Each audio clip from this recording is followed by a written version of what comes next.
Prime Minister is going to tell you a little bit about trade and what they're doing for the United States. So I want to thank you all for being here. Thank you very much. And thank you. Benjamin, thank you very much. Thank you, Mr. President. Thank you, Don. Thank you. Mr. President, I want to first thank you for inviting me again to White House. You've been a remarkable friend of the State of Israel. You stand by us. You're standing with us. You are a great, great champion of our alliance. And you actually do the things that you say you do. And I think that people respect that enormously. I certainly do, and the people of Israel do. And I think the Jewish people do as well. We just saw your representative in the Department of Justice fighting anti-Semitism, standing up for Israel in international forums. I just want you to know from the heart, it's deeply, deeply appreciated. As you said, we had the opportunity to talk today about many subjects. First, if I can mention tariffs, it's a subject of some interest today. I can tell you that I said to the President a very simple thing. We will eliminate the trade deficit with the United States. We intend to do it very quickly. We think it's the right thing to do, and we're going to also eliminate trade barriers, a variety of trade barriers that have been put up unnecessarily. And I think Israel can serve as a model for many countries who ought to do the same. I recognize the position of the United States. It says, you know, we're allowing other countries to put tariffs on, but we don't put tariffs on them. And you know, I'm a free trade champion, and free trade has to be fair trade. And I think that's basically the position that you've put forward, Mr. President. We are going to eliminate the tariffs, and rapidly. I had the opportunity to speak to Secretary Lutnick yesterday. We talked about how we could effect this quickly, and I hope to bring a solution very quickly. We're not talking about intentions. We're not talking about you know, just words. We're talking about results. And those results are going to come. That's the first. Thank you very much. It's very nice. Thank you. Thank you. Mr. President, what about the hostages deal? Well, What about the Let hostages? him finish. didn't finish. Okay. Didn't begin. We spoke about not only the hostages, but about Gaza. The hostages obviously is a human story of just unbearable agony. I speak to the families. I spoke to them yesterday. Spoke to another one when I was in Hungary before I came here. I speak to them every day. They're in agony. The hostages are in agony, and we want to get them all out. Steve Witkoff, who's President Trump's very able representative, helped us get a deal that got 25 out. We're working now on another deal that we hope will succeed. And we're committed to getting all the hostages out, but also eliminating the evil tyranny of Hamas in Gaza and enabling the people of Gaza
stupid was that?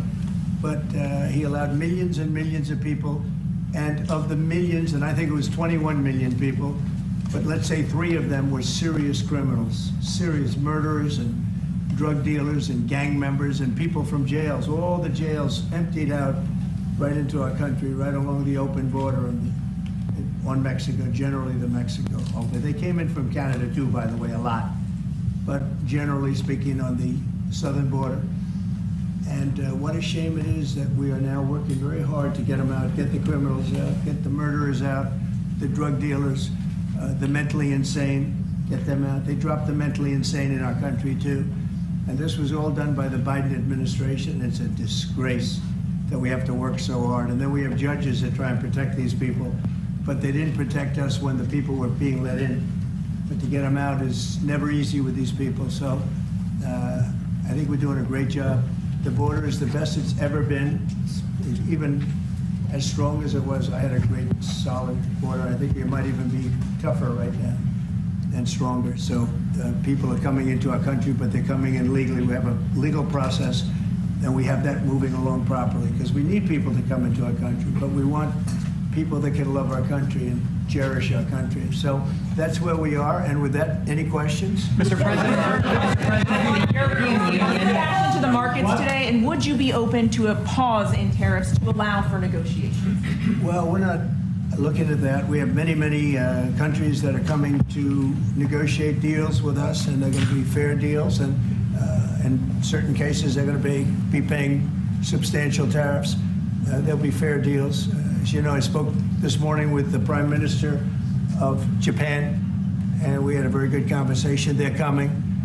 And I said, one thing, you're going to have to open up your country, because we sold no cars, like 0 cars in Japan, and they sold millions of cars into our country. They don't really take our agriculture, a little bit of it, just to keep us slightly happy, but they don't take what they're supposed to be taking. So we have a great relationship with Japan. We're going to keep it that way, but they're coming in to meet, and other countries are coming in. With China, as you know, against my statement, they put a 34% tariff on above what their ridiculous tariffs were already. And I said, if that tariff isn't removed by tomorrow at 12 o'clock, we're putting a 50% tariff on above the tariffs that we put on. So they've gone for years. They've become a rich country because of people, again, that were in the White House that allowed this to happen. Hundreds of billions of dollars a year they'd make on us on trade, and it shouldn't be that way. And I have a great relationship with President Xi. I hope it's going to stay that way. I have great respect for China, but they can't do this. We're going to have one shot at this, and no other president's going to do this, what I'm doing. And I'll tell you what, it's an honor to do it, because we have been just destroyed, what they've done to our system. You know, we have $36 trillion of debt for a reason. And the reason is that people allowed it to get that way. So we'll be talking to China. We'll be talking to a lot of different countries. And I think, you know, if we can make a really fair deal and a good deal for the United States, not a good deal for others. This is America first. It's now America first. And we didn't put America first. We put America last. The people that were in the Oval Office put America last, and we're not going to stand for it. Yeah. Mr. President, who's going to represent the U.S. in the talks with Iran? 2 questions. Do you expect any of these deals to be made before April 9th? And secondly, there have been some mixed messages from your administration. You're talking about negotiations, and yet others in your administration are saying that these tariffs are actually permanent. What is the action? Well, they can both be true. There can be permanent tariffs, and there can also be negotiations, because there are things that we need beyond tariffs. We need open borders. You know, we almost had a deal with China where we're going to open up China. It was almost done. Some of you remember it during my first term, and it was very disappointing. We ended up making a great deal. $50 billion worth of product was sold. $50 billion. You'd like that in Israel.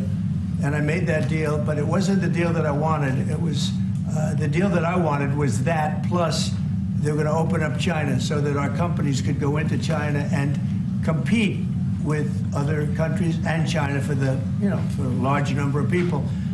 And at the very end, that deal was terminated, and we went to a piece of the deal. And so there are a lot of things outside of tariffs, but tariffs are very important. But there are a lot of things like opening up countries that were totally closed. China's essentially a closed country. In fact, it is a closed country. And what they do is they charge tariffs so that if you sell cars or if you sell anything, nobody's going to buy it because the price is out of control. But that's true with a lot of other countries also. So we're going to get fair deals and good deals with every country. And if we don't, we're going to have nothing to do with them. They're not going to be allowed to participate in the United States.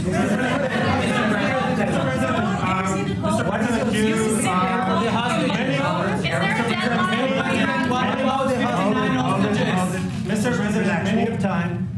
This gentleman is all day long. Mr. President, thank you for the chance. Many of Palestinian Americans who voted for you and not for Biden because you've promised them to end the war in Gaza. Very honored by that vote, too. The war is still going on and there's no hostage deal. Do you have any update on that? Well, I'd like to see the war stop, and I think the war will stop at some point that won't be in the too distant future. Right now we have a problem with hostages. We're trying to get the hostages out. We got quite a few of them out, but it's a long process. It shouldn't be that long. We have a big problem that we've done. I think I'll ask Pete to maybe talk about it for a second, because a lot of people are asking. The Houthis, we've been very tough and very successful militarily. We've really damaged them badly. These were people shooting down ships and other things, by the way, flying objects like airplanes. And we've put a major hurt on the Houthis, which nobody's been able to do. We've really hit them hard, and they know it, and they don't know what to do. And it's every night, night after night. And we've gotten many of their leaders and their experts. They're experts on missiles. I mean, they actually make missiles. Nobody thought that. But they make missiles. They're highly sophisticated, and they're very tough. But they've been very badly damaged. Nobody else was able to do that but us. Pete, you want to discuss that, please? Yes, sir. It's been a bad 3 weeks for the Houthis, and it's about to get worse. It's been a devastating campaign, whether it's underground facilities, weapons manufacturing, bunkers, troops in the open, air defense assets. We are not going to relent, and it's only to get more unrelenting until the Houthis declare they will stop shooting at our ships. And we've been very clear at the Iranians as well. They should not continue to provide support to the Houthis, and that message has been made very clear. So we have a lot more options and a lot more pressure to apply, and we know, because we see the reports, how devastating this campaign has been in them, and we will not relent. We have a great military. There's no military like our military. And despite Biden having given a lot, but nevertheless a pretty small piece, but it was a lot of our military away in Afghanistan, and one of the dumbest situations, I think, and maybe the most embarrassing situation we've ever been involved in, that short period of time in Afghanistan.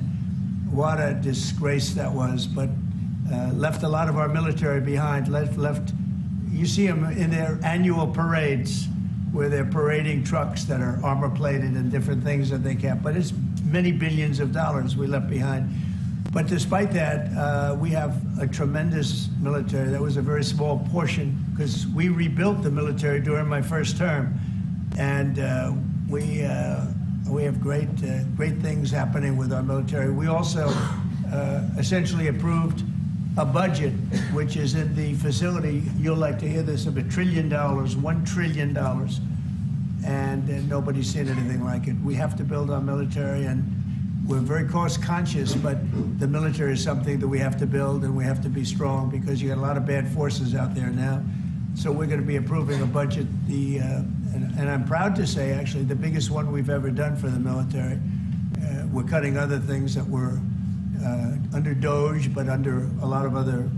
When you look at a woman getting $2 billion for environmental, and it had nothing to do with environmental, and they had $100 in the bank, and they give her $2 billion. Many of those cases, all that stuff is going to be cut out. But we are getting a very, very powerful military. We have things under order now, the likes of which we've never had before. We've never had the kind of aircraft, the kind of missiles, anything that we have ordered, and it's in many ways too bad that we have to do it, because hopefully we're not going to have to use it. But the military is very, very powerful, and it's going to remain that way. How do you?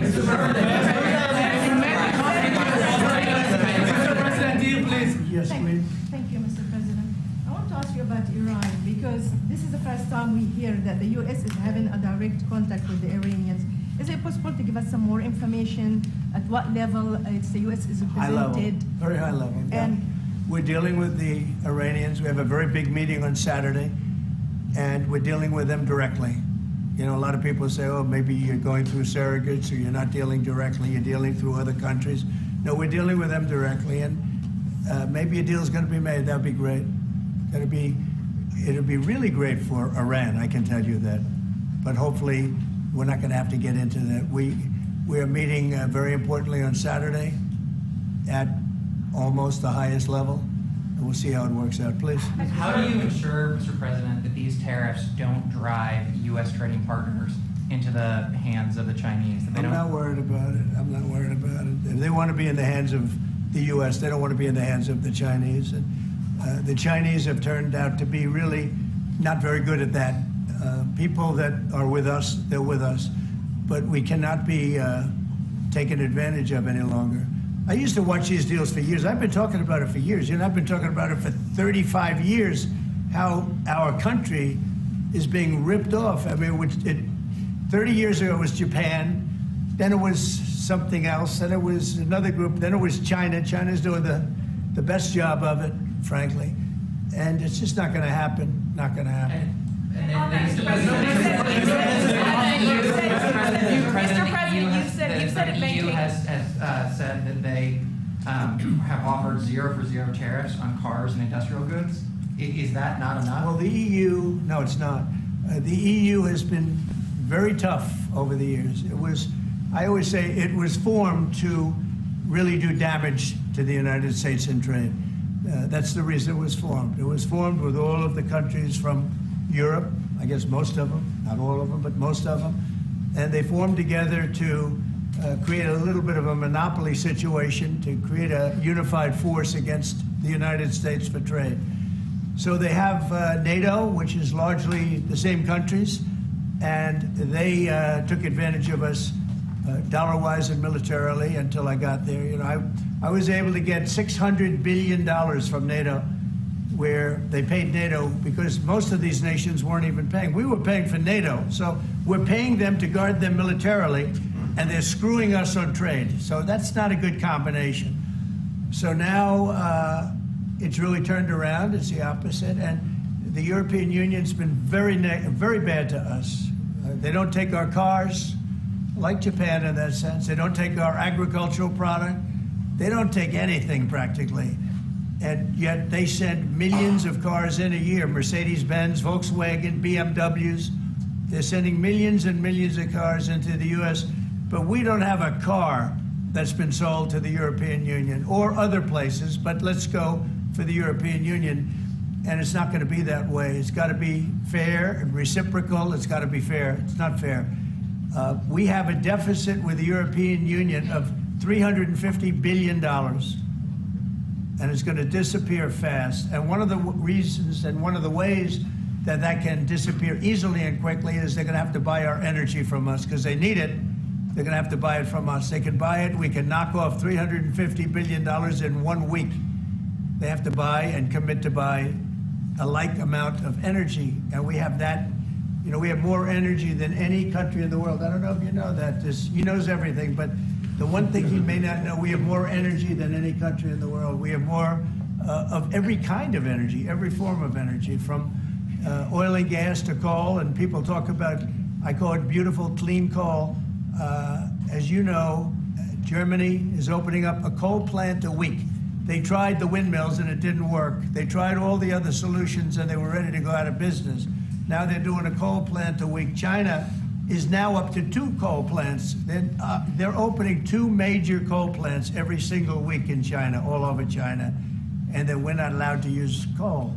Well, we have clean, beautiful coal more than anybody else. We have oil and gas more than anybody else. We have the most energy of any country in the world, including Saudi Arabia, including everybody, by a lot. And I took it to number one. We were number 3, and I took it to number 1 during my administration. And the reason that we were hurt so badly and the reason that we went into such incredible inflation during Biden is energy. It was also their bad spending, but energy, because they played around with this incredible thing that we had built, this administration had built, and the energy costs went through the roof. And when that went up, everything else followed. Now, if you look at what's happening, you got to see this today. I said we're going to try and get groceries down, right? An old-fashioned term, but a beautiful term. Eggs. So when I got in, the press went absolutely crazy the first week. They said, eggs have quadrupled in price. I said, I just got here. Tell me about it. And Brooke Rollins and our team did a great job, and eggs are down now 79%, and they're all over the place. And this was a problem that somebody else would have taken a long time to cure. We have energy is down. We have interest rates are down. We have groceries, meaning food is down. We have everything is down at levels that nobody ever thought possible. Energy looks like it's going to be in the $2.50 a gallon range, and maybe below that for a car. So for gasoline. So we're really doing amazing. I mean, we're cutting prices because prices got so high people couldn't live. I mean, the prices for groceries, the prices for standard groceries, standard things were going through the roof. They couldn't live, and now those prices are coming down. So call them groceries, but that's down, energy's down, and interest rates are down. Everything's down. And the interest rates, the beauty there is when we refinance debt, you know, debt's become such a big factor in this country. We're going to start paying debt off with tariffs and other things. But it's such a big factor because the interest rate's so high. Well, now that's coming way down. So our budget's going to look a lot better because interest costs are way down. And I guess I've done that.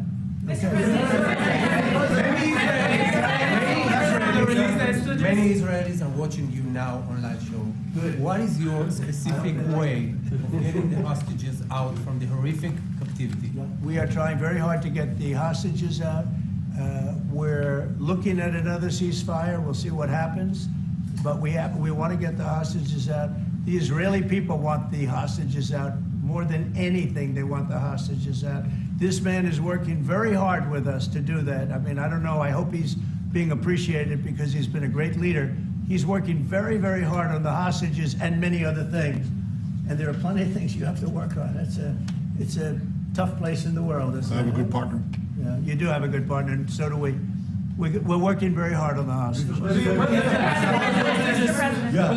If you're going to negotiate a new deal with Iran, can you elaborate how it's going to be more effective than the JCPOA? Well, I can't really say that, but I think it'll be different and maybe a lot stronger. But they were so happy when we made that first deal because we did get a lot out. You know, I had people right in this office, this beautiful Oval Office. They came in, 10 people, hostages, you know that. And I said to them, so how was it? And the stories they told me, I mean, as an example, I said to them, was there any sign of love? You were there, 10 people. It's only 10, but it's pretty representative. Did the Hamas show any signs of, like, help or liking you? Did they wink at you? Did they give you a piece of bread extra? Did they give you a meal on the side, like, you know, you think of doing? Like what happened in Germany, what happened elsewhere. People would try and help people that were in unbelievable distress. They said no. I said all of them. I said, did they ever wink at you like, you'll be okay? You're going to be okay? No, they didn't do that. They'd slap us. The hatred is unbelievable. And the lives, you know, they lived in a pipe and thought they were suffocating. They were going to suffocate. And then they'd open up the pipe, and it was like 3.5 feet high. This isn't, you know, it was bad, but stories I heard were incredible. But I just said, was there any sign of or affection? And there were none whatsoever. It was amazing. Here, this is a little like, lived like hell. they were amazing to me because they seemed to be pretty hard. But I guarantee, and one was there for 356 days, another was there for 80 days, you know, long that have been really, really horribly treated. I've never seen anything like it, actually. I was very surprised to answer. Thank you, Mr. President. There are 2 countries that are on your list that you feel are far along in getting lowered. I think there are many that want to get rid of tariffs right now. European Union has treated us. They've tariffs essentially off. I guess when I hear maybe nothing. But it's not only tariff on it, it's tariffs where they on that make it impossible for you to sell a car. They make it so difficult and the tests. They drop a bowling ball on top of your car from 20 feet up in the air. They say, no, I'm sorry, your car doesn't qualify.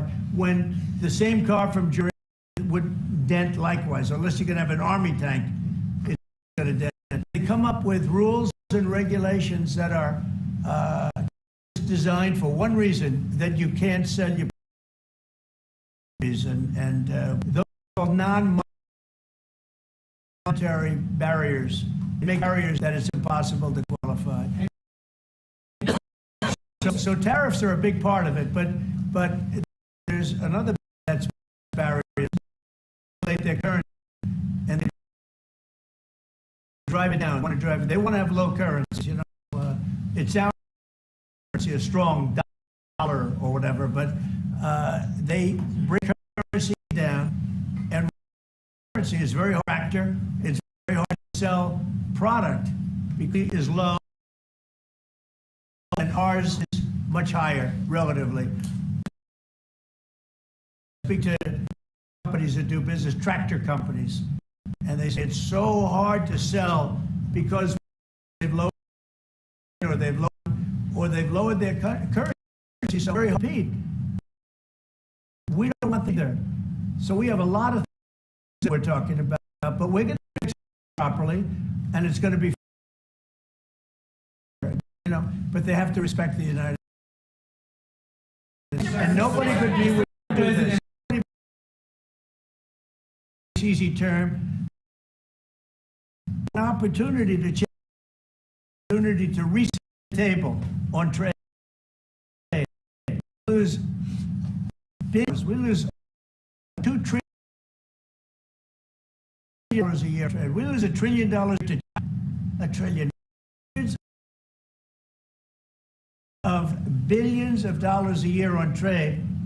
China, we lose billions of dollars. Probably close to $2 trillion. Why that? Number one, why would we do that? All of the people that say, well, deficits, if we have a deficit with the country, or if the country has a surplus, like China has a surplus, that they take and they spend on their military. Well, we don't want that.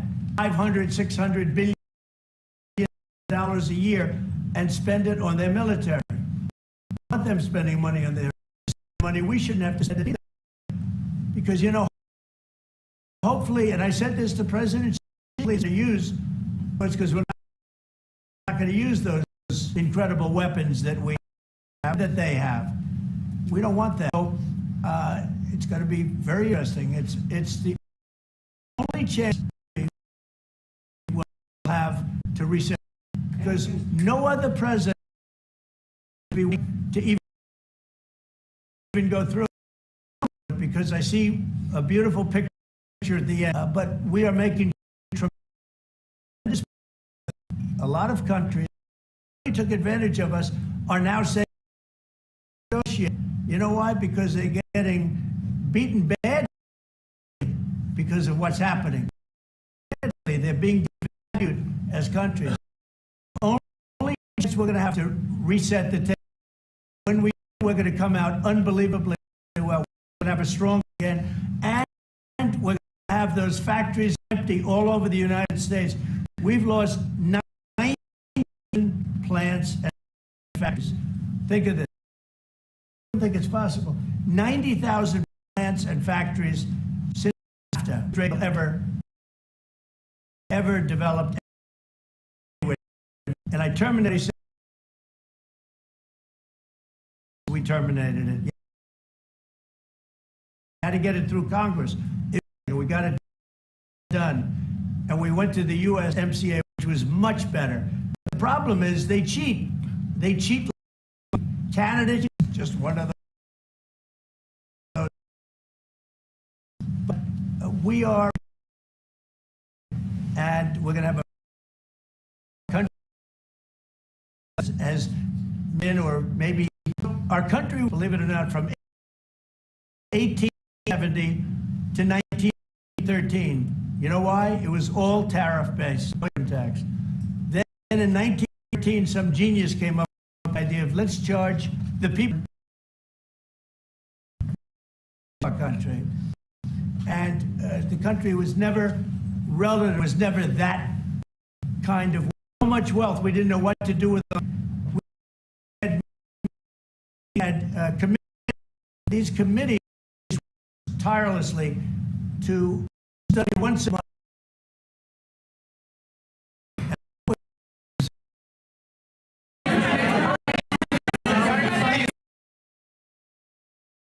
Mr. President, do you plan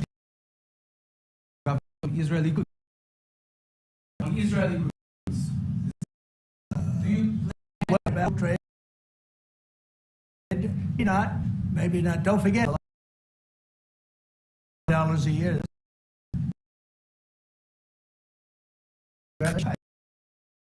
But we give Israel billions of dollars a year. It's one of the highest of a lot of. You wouldn't believe if I said we give. Didn't it? Because of the Biden deal. Not only did he embarrass us with that, but they give billions of dollars Afghanistan. Right? So, but no, we take good care of our friends. We don't take care of our enemies. We're not enemies, but we do take care of our. Is fighting again in the Gaza Strip. I myself might be. Do you think that's the way for Hamas to get to a deal? And do you think it's also an effect? About the guys, an incredible people say, and I think it's something that we would be in. But you know, having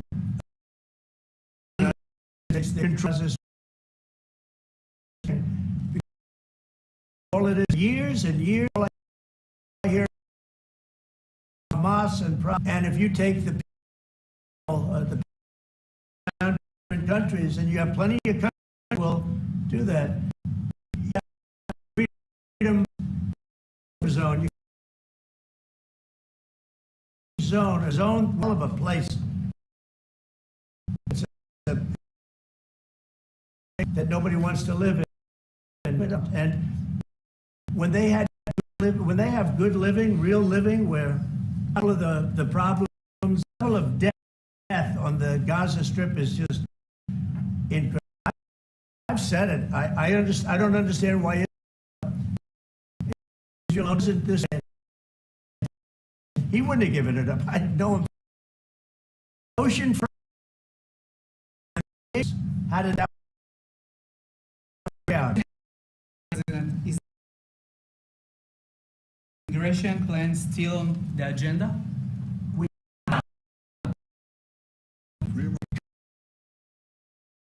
Now, people are talking the Trump. How do we do that? Answer that question. I think what we talked about is, first of all, to give people a choice. You know, Gazans were closed in arenas of battle. I mean, whether it's Ukraine or Syria or any other place, people could leave. Gaza was the only place where they locked them in. We didn't lock them in. They're locked in. And what is wrong with giving people a choice? Now, we've been talking, including over lunch, about some countries, I won't go into them right now, that are saying, you know, if Gazans want to leave, we want to take them in. And I think this is the right thing to do. If you give, it's going to take years to rebuild Gaza. In the meantime, people can have an option.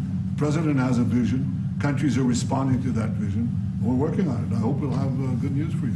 I will say people really do love that vision.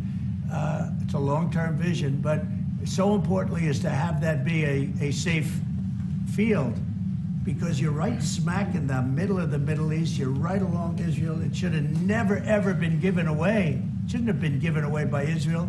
I don't know why they did it. I mean, I do know why, because they were promised peace, but that didn't work out too well, because it's one of the most dangerous pieces of land anywhere in the world. Gaza is one of the most dangerous places in the world. So they gave it away for good intention, and it didn't work out that way. And a lot of people like my concept, but there are other concepts that I like too. And there are some concepts I don't like. You know what I don't like? The way it is now. Because right now it's a dangerous death trap, Gaza. Yeah. Thank you, sir. Can you talk a little bit about your potential meeting with Vladimir Putin? Do you still plan to meet with him? Could that happen in Saudi Arabia? And maybe you could elaborate as well a little bit on not providing tariffs on Russia, sir. So the reason we're not talking about tariffs with Russia is because we're not doing business essentially with Russia, because they're in a war. And I'm not happy about what's going on with the bombing, because they're bombing like crazy right now. They're bombing. I don't know what's happening there. That's not a good situation. So we're meeting with Russia. We're meeting with Ukraine. And we're getting sort of close. But I'm not happy with all the bombing that's going on in the last week or so. Horrible. It's a horrible thing. It's a horrible thing. Can countries negotiate to get below 10%? In terms of tariffs? In terms of tariffs, yes. Look, we've been ripped off and taken advantage of for 40, 50, 60 years. And the reason we got ripped off and the way they did it was tariffs. They would charge tariffs, massive numbers of dollars. And when you look at China, when I took over, it was at $507 billion they were making. I call it making. A lot of people say, oh, it doesn't mean anything. Having a surplus means a lot, in my opinion. It's almost like a profit or loss statement. And when I took over, it was $507 billion that China was, this is originally, first term. And we were very, very tough on them because they were taking that money and they were building a military with it. Then when Biden came in, he let them get away with murder. He had no idea. I'll tell you what, that man had no idea what was happening, whether it was the border or China or anything else. He had no idea what was going on. And they went wild. China went wild. And the money they make is ridiculous, okay? It's just not gonna happen. And hopefully we'll get along with China. If we do, that's great, and if we don't, that's okay too. But we can't let that continue, because that's an abuse. They abused the poor people that sat in this seat. That poor Biden, he was abused by them. They took advantage of him, and I'm surprised. You know, they have smart people. They were radical left lunatics, but they're smart. I'm surprised they'd allow that to take, to happen. But we are going to bring great trade, and we're going to be fair to other countries. And I will say this, virtually every country wants to negotiate. If I didn't do what I did over the last couple of weeks, you wouldn't have anybody wants to negotiate. We would have gone to these countries, you want to talk? And they, well, we don't want to talk. Now they're coming to us. They're offering things like even Bibi, and this is unrelated because it's a different kind of a relationship. But he started off our conversation today that he's cutting all of the tariffs, he's cutting everything. He's going to get down to a free base. He's going to do things that, in all fairness, other countries, if they said that, would have never even thought about doing it. Now they're offering things to us that we would have never even thought of asking them for, because they're experiencing a lot of hurt. And the hurt is that they've taken advantage of us, and we finally fought back. Tariffs will make this country very rich. We're rich anyway, but we're rich in a certain way. We have $36 trillion in debt. I want to get rid of it, and we can do it quickly with proper deals. So when countries don't allow us to sell our product, but we allow them to sell their product, when they charge us massive amounts of money for the privilege of going into their country, those days are over. Okay. Go ahead. Sir. Me? Yeah. Thank you, Mr. President. On Iran, 2 questions, please. First, if you can give us more details about where the meeting on Saturday is going to take place. I can just tell you there's a major meeting going on between us and Iran, and that'll take place on Saturday, and it's at top level. And the second question about this. A lot of people think that those talks are not going to lead anywhere because the Iranians will never give up. I think that's a possibility too. If diplomacy fails, is the United States, under your leadership, ready to take military action to destroy the Iranian nuclear program and remove this threat? I think if the talks aren't successful with Iran, I think Iran is going to be in great danger. And I hate to say it, great danger, because they can't have a nuclear weapon. So is that a yes? You know, it's not a complicated formula. Iran cannot have a nuclear weapon. That's all there is. So Can't have US it. ready? Right now, we have Military countries that action? have nuclear power that shouldn't have it, but I'm sure we'll be able to negotiate out of that too as part of this later on down the line. But Iran cannot have a nuclear weapon.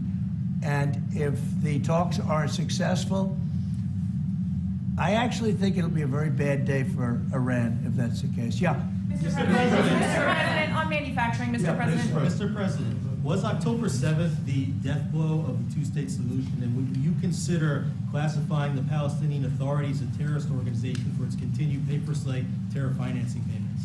So October 7th was a horrible day that some people, they deny it. Now, I can't believe they deny it from the standpoint of it. They do it because they think it's good politically. But October, I've seen the tapes. I've seen things that you don't want to see. October 7th was a horrible day, and it will go down as one of the really bad days in the history of the world. It was a horrible, horrible thing that happened. And they grabbed some of these people. I'll give you an example. When I was with the 10 hostages a few weeks ago, I said, so how many are there? 59. I said, oh, so 59, so we can get 59. They sort of knew the territory pretty good. And I said, how are they doing? They said, well, only 24 are living, the rest are dead. And these are young people largely. Young people don't die. You know, young people have an amazing ability to live. They can live through horrible things, but these are young people. And when they said that, 24 are living and the rest are dead. And you know, I've had parents come up, Israeli parents largely. We have some Americans, and I guess we have one left. Alex, we have the one left. But I've had Israeli parents come up to me at events and say, my son is there. I said, well, how's he doing? Well, he's dead. But would you do me the biggest favor ever? Could you bring his body back home? They talked about a young dead boy and a young dead girl like they were living. And that could have something to do with religion. That could have something to do with, I guess maybe any parent would be, but I was surprised. They said, sir, my son is dead. It is just as important to bring that body back home. I asked that question as if he were alive. So you have a lot of them dead, and we'll be able to bring them back. But it's a horrible thing that's happened. These are young, largely young people. Some old ones too, frankly. And those people have lived in hell. When they came off, the second group that came out, they looked like they just got out of a concentration camp. They looked exactly like the pictures that I'd see from the 1940s, the concentration camps. And then they got a little bit better, you know, but that second group, those people came out and I said, this is unbelievable. We're going back into a chapter in history that is one of the worst ever. It's really very bad. Okay? Mr. President, thank you. You've said it could take 2 years to get American manufacturing fully up to speed in response to these tariffs. What happens in the meantime? Should Americans be prepared potentially for years? Yeah, I'll tell you what happens. We have now $7 trillion. Think of this, $7 trillion of commitments from companies wanting to go in, from Apple to many, many companies. But that takes time. Many from Taiwan. What? It takes time to. Of course it takes, well, are you asking me a question or are you telling me? Yeah, it takes time. You know, you gotta build a thing called a factory. You have to build your energy. You have to do a lot of things. I'm giving them energy. You know, we're gonna let them build their own power plants. They'll be their own, essentially, they're gonna be in charge of the power plant because our power is not reliable enough. You have a grid that's old and susceptible to a lot of things, including bombing and weather and a lot of other things.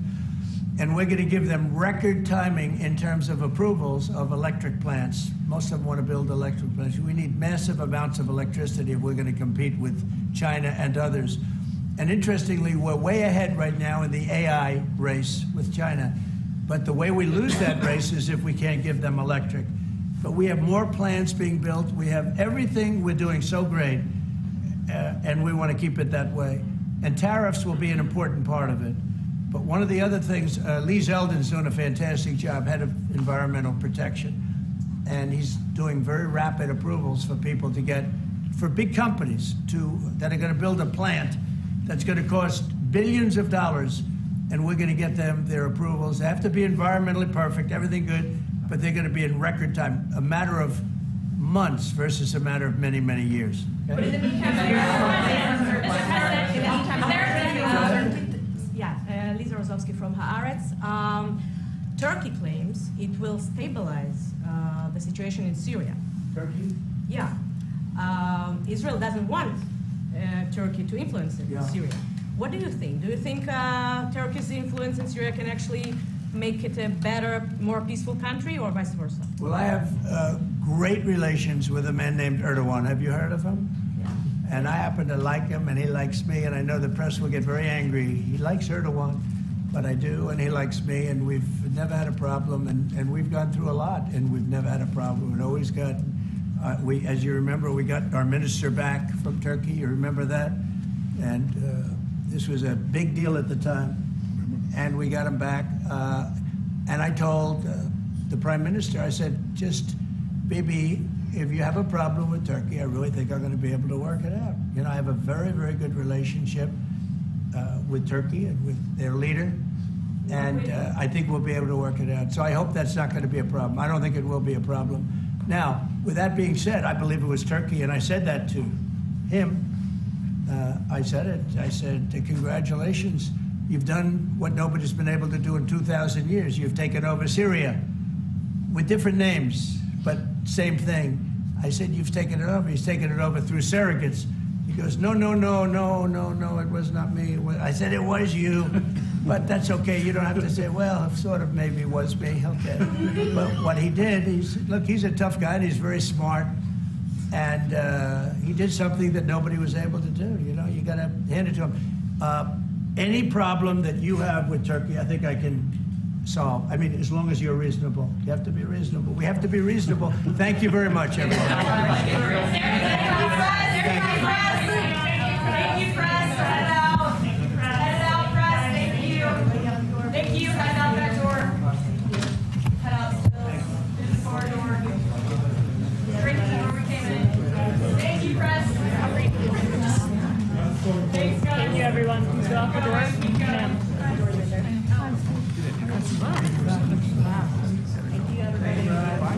See, I tried to get a question in. Have a good day. Thanks, guys. Keep going. Keep going. Thank you. Next time in Israel. Thank you all.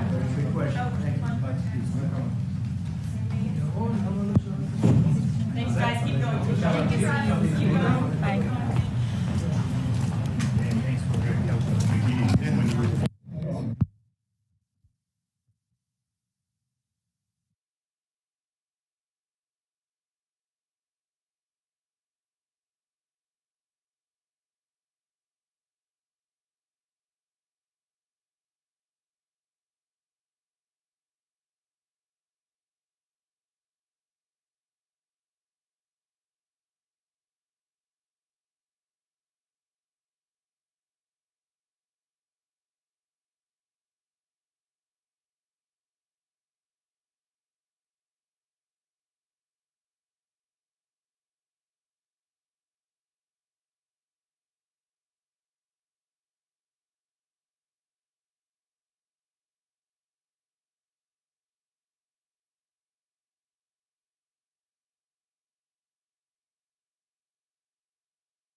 Alright, I'm trying to see if I've got all of this set up right.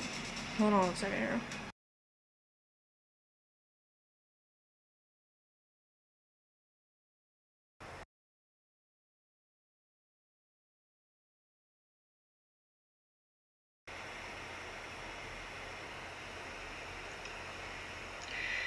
Alright, I'm trying to see if I've got all of this set up right.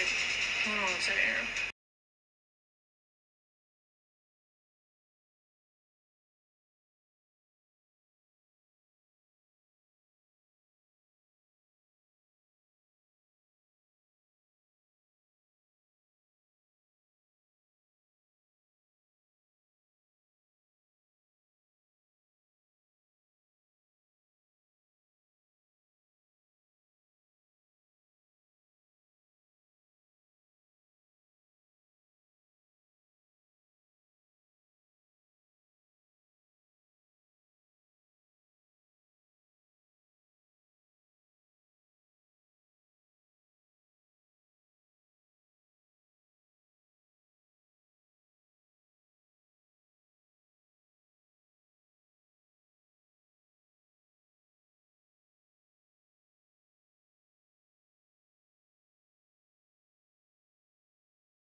Alright, in theory, we should be good to go.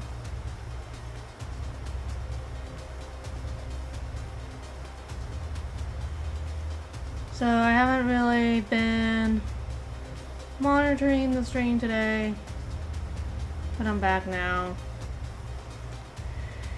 As you can see,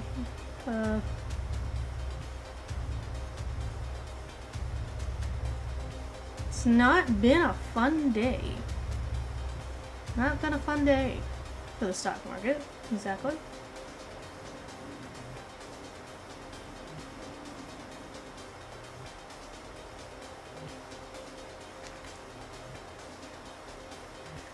But I really don't know much about the stock market other than it goes up and it goes down.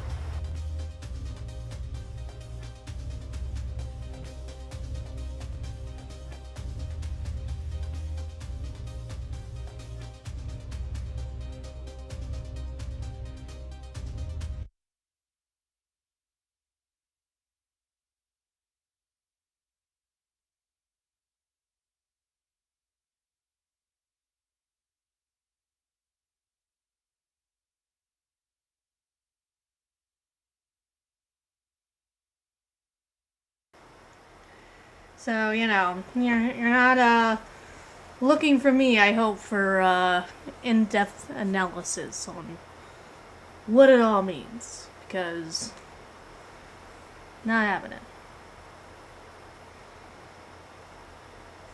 We got some interesting music going on there now. I got nothing. They're not due back until another 5 minutes.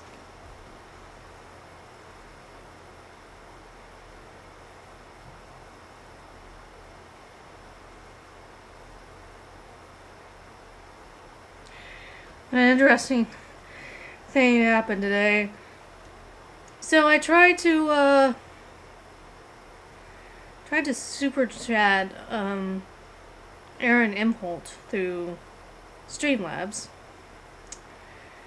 For some reason, he never read my chat. But it was basically me wondering about the possibility that he could end up suing Aaron, whether or not Aaron Imholt could end up suing Nick Rekieta for things that he said about him.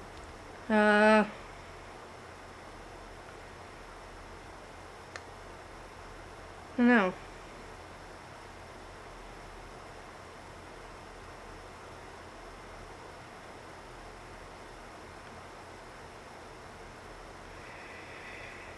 But it started because of something that he commented on X about. There was an actor, I don't know if it was what actor it was about, but they were saying he was a part of some secret gay cult. And I commented that I thought it would be interesting if someone eventually sued them for making those claims. And somebody was like, well, they haven't yet, and then connect the dots about why. And Aaron replied to that comment with a gift that was pointing upwards and saying this. So I was telling him, okay, then doesn't that make sense here that you would sue Rekieta? Because if you're not suing Rekieta for the false things that he's said, then surely that must mean it's true, right? Because that's apparently the way that it works. He's not suing, and so that automatically means it's true.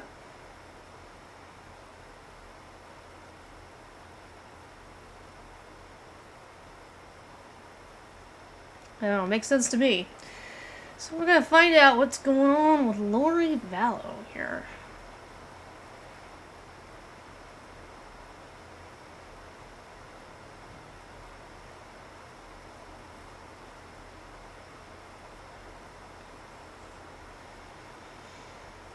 Should be starting it back up here in a minute.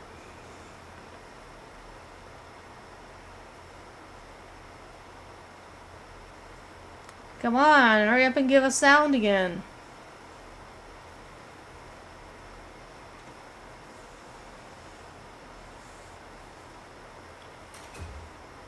Oh, there we go.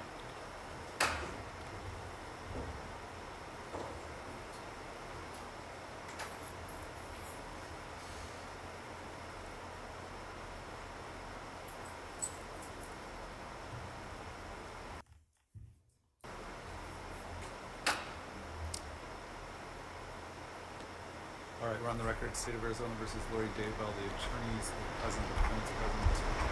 The jury is not present. You ready to bring in the jury? Yes, Your Honor. All right. Let's bring in the jury.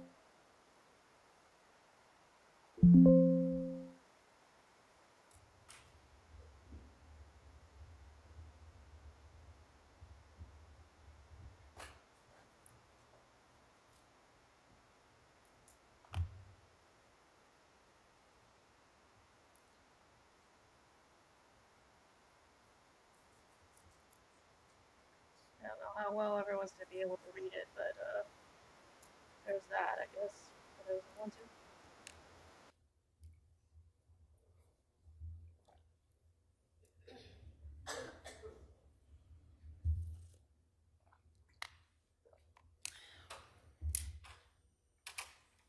All rise for the jury.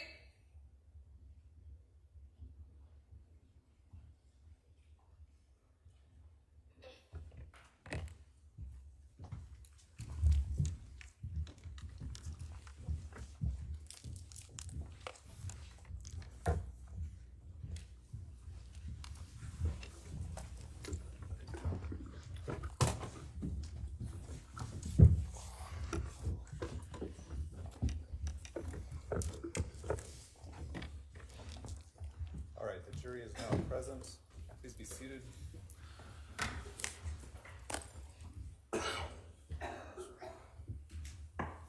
I'm All right, the trying to defendant can remember proceed with if her she's opening defending herself this time around.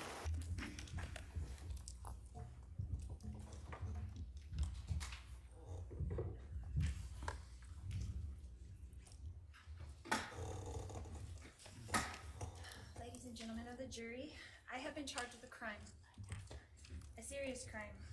And the only question here is, did I commit this crime? Conspiracy.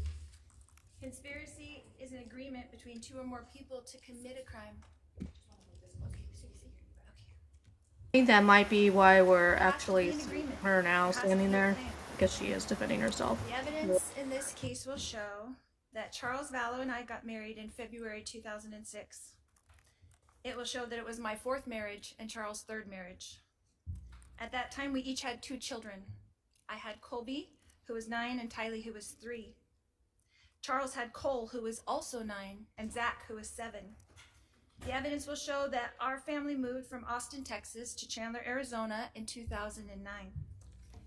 The evidence will show that Charles and I adopted our great-nephew, JJ, who was born in 2012.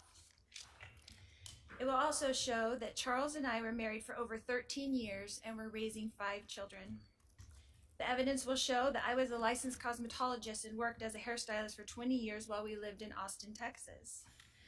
The evidence will show that Charles was a licensed life insurance salesman and worked as an independent contractor, selling life insurance policies and annuities, and owned his own business. The evidence will show that Charles and I purchased life insurance policies early in our marriage. I'm pretty and sure Charles that had them it's issued gonna to the prove that you're maximum amount guilty of possible sin, but okay. to each of us. The evidence will show that Charles was 17 years older than me, and that because of Charles' age and an issue that he had with high blood pressure, the maximum amount of life insurance that could be approved for Charles was $1 million. The maximum amount of life insurance that I could be approved for because of my age and my health was $2 million. The evidence will show that throughout our 13-year marriage, that we always had life insurance policies. When a 10-year policy lapsed, Charles would shop for another company who would approve us for the maximum amount of life insurance. The evidence will show that this was Charles' job. This is what he did. I helped him in this business, and this is what he did. The evidence will show that in 2016, Charles repurchased a new $2 million life insurance policy on me, and he was the sole beneficiary. The evidence will show that Charles and I had a happy marriage for 13 years. That he was, in fact, a baseball player, and that he played high school, college ball, and AAA ball. And that he was, in fact, a left-handed pitcher, a southpaw, they call him. But he was a right-handed batter, as could be attested to by anybody who knew Charles well and his high school baseball coach, Greg Davis. The evidence will show that Tylee was, and in 2014, our family moved from Chandler, Arizona to Kauai, Hawaii. We lived there for 3.5 years and returned to Chandler in 2017. The evidence will show that Tylee was 3 years old when Charles and I got married, and that when she became a teenager, the relationship between Tylee and her stepfather, Charles, became so difficult that Tylee and Charles had to seek a therapist, a family therapist, to stop them from fighting. The evidence will show that together, Charles and Tylee met with this therapist after we moved back to the mainland in 2017. The evidence will show that in April of 2018, Tylee's biological father passed away from a heart attack. And at that time, Charles called Social Security and made an appointment at the Social Security office. Object to hearsay. Sustain. It will show that we did get Social Security for Tylee for her deceased father until she was 18 years old, and she was 15 years old at the time. The evidence will show that Charles and Tylee's fighting increased greatly in January of 2019 when Charles and I temporarily separated. The evidence will show that several people witnessed these terrible arguments between Tylee and Charles that increased to physical in 2019. Charles and Tylee had major increasing arguments, two in February of 2019, one of March in 2019, which was captured on video, one in May of 2019, one in June of 2019, and then the worst of all in July 2019. The evidence will show that in March of 2019, Charles pulled JJ out of his special school and moved him to Houston, Texas, while we were temporarily separated. Tylee and I then joined Charles and JJ in Texas in April 2019 to reconcile. The evidence will show that JJ was diagnosed with severe autism when he was 3 years old while we lived in Hawaii. The evidence will show that for 2 years, JJ was attending a school in Gilbert, Arizona, a special school for children with autism. It's called Lauren's Life Academy. The evidence will show that in June of 2019, in JJ's best interest, Tylee, JJ, and I moved back to Chandler, Arizona to re-enroll JJ back in Lauren's Life Academy since he had a difficult time with the Houston, Texas schools with no services for his autism. The evidence will show that Charles and I agreed it was in JJ's best interest to be in school where more services were available to him, so Charles and I rented a house here in Chandler.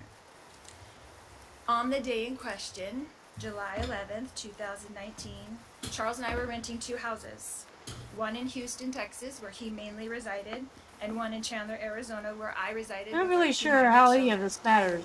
and JJ. It's insane. By this time, our three older boys, Colby, Cole, and Zach, were adults and not living at home any longer. The evidence will show that during the months of June and July, that my husband, Charles Vallow, began to send me threatening text messages. These messages were seen by my sister Summer, and that worried her. The evidence will show that Charles insisted on flying into Phoenix on July 10th, as we've heard from the state. The evidence will show that I advised Charles that he could not stay with us at the Chandler house because he could not get along with Tylee, and I did not want them to get into another fight like they had 3 weeks prior. The evidence will show that it was ultimately decided between Charles and I on text messages that he would stay in a hotel because he traveled for business all the time and stayed in hotels all the time, and that I would book it for him since I worked for him and booked all of his travel. The evidence will show that Charles did in fact fly into Phoenix on Wednesday, July 10th, and stayed in the hotel that I booked for him.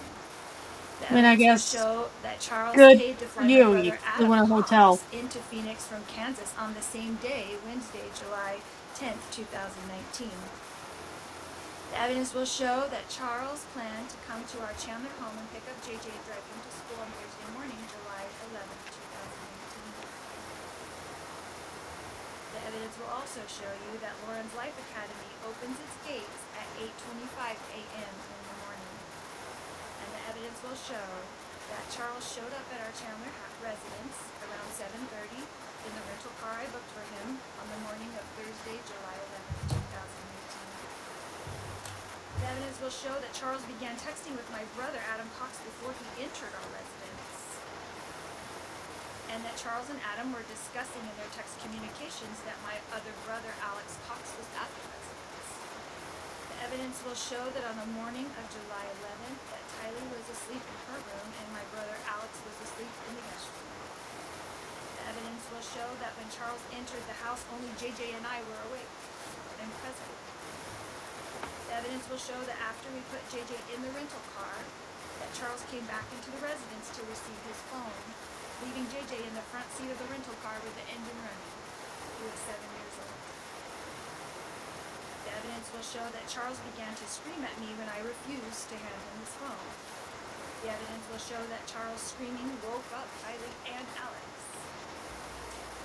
Okay. The evidence will show that Tylee came out of her room with a bat to protect me, her mother, from her stepfather, Charles Lawton. The evidence will show that Tylee and Charles fought over the bat, and that after a struggle over the bat, Tylee fell onto the ground, and Charles lifted up the bat to hit Tylee with the bat. The evidence will show that Alex then intervened to protect Tylee from being hit by the bat. He did not have a gun. He was not wearing a shirt. He was pulling up his jeans because he just woke up and came into the room when he heard the screaming.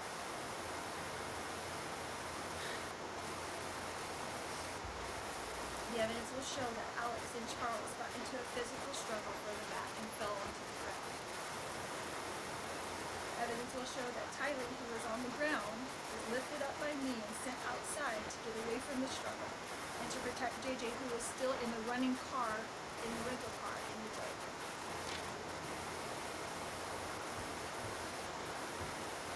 The evidence will show that after the struggle on the ground between Charles and Alex, that Charles prevailed with the bat and began to come towards me with the bat as I ran away from him.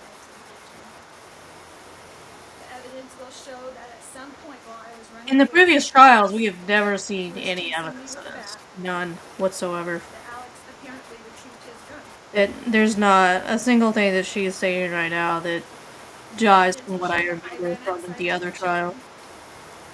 And that Alex shot Charles in self-defense. The evidence will show that Tylee and I had both run outside without shoes. The evidence will show that JJ was still in the front seat of the rental car with the engine running and struggling to get out of the car. Tylee was trying to keep him in. And that Alex shot Charles in self-defense. The evidence will show that Tylee and I got into the rental car with JJ and both run outside without shoes. The evidence will show that JJ was still in the front seat of the rental car. The evidence will show you that I drove the children away from the residence towards JJ's school. And that Alex shot Charles in self-defense. The evidence will show that Tylee and I got into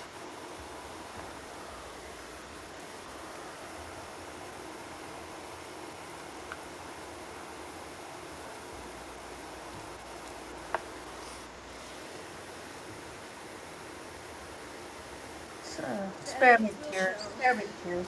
that I drove the children through the Burger King drive-thru that Charles had promised JJ.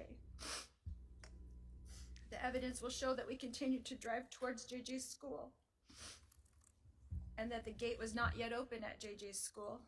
So we drove a block west of the school to a Walgreens where I ran in to purchase flip-flops for Tylee and myself so that we could walk JJ into school on the hot pavement.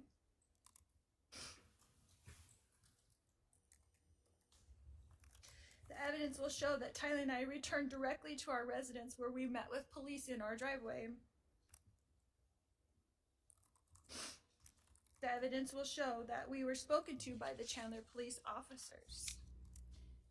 And the evidence will show that Tylee and I were told by the Chandler police detectives that Charles had passed away.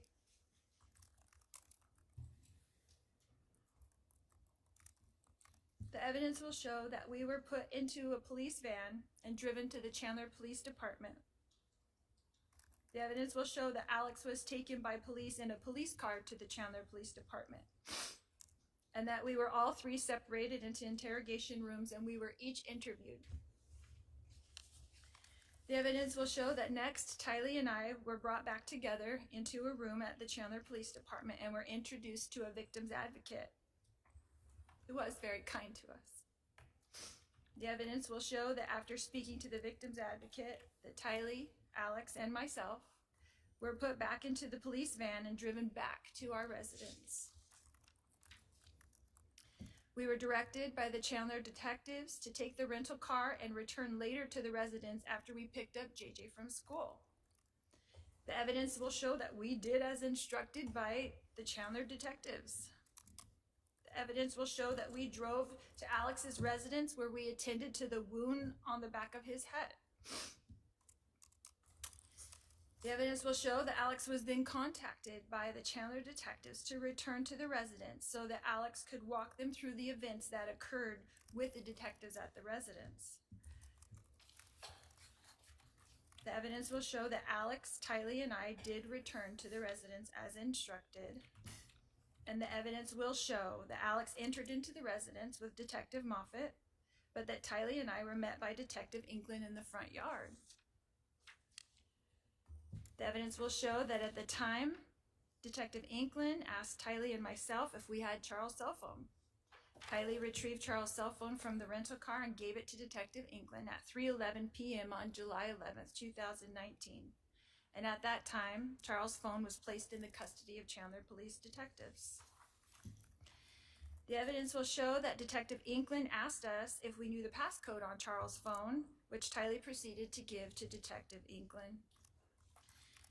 The evidence will show that Tylee and I left the residence to pick up JJ from school, while Alex remained at the residence with the detectives.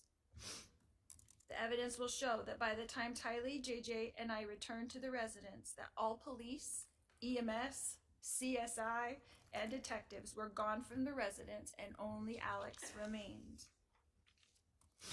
The evidence will show that the next day, I contacted Chandler Police to inform them that Charles' belongings were still at the hotel. I asked the detective if I should go get them, and I was told that they would take care of it. The evidence will show that I asked the detectives, what should we do next? And they directed us that they would contact us in about 3 weeks after their supervisor passed off their reports and Alex could go to the police station and retrieve his gun. The evidence will show that the last thing I heard from Chandler Police Department until June of 2021, 2 years later, when I received a grand jury indictment from them for this alleged crime. The evidence will show that Chandler Police treated this incident as self-defense. And object to that. Objection sustained. The jury should disregard that last statement. The evidence will show you that my brother, Alex Cox, passed away on December 12th, 2019, almost exactly 5 months to the day after Charles, my husband, passed away. The evidence will show that Alex passed away from a blood clot in his lung. Objection. Again. I'll sustain the objection. It's not relevant for this matter. The evidence will show you that I am the only person being charged with this crime. I would object to the relevance of that. Sustained. As the state has mentioned, they're alleging that insurance money was my motive. Social Security was my motive. Spouses having insurance policies is not a crime. Collecting Social Security is not a crime. Self-defense is not a crime. A family tragedy is not a crime. It's a tragedy. Thank you. All right, the state can call its first witness. Thank you. If I may go get him.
It's sad in a lot of ways. This whole story is just sad because both of her children should be alive. Both of them should be alive and well, and they're not.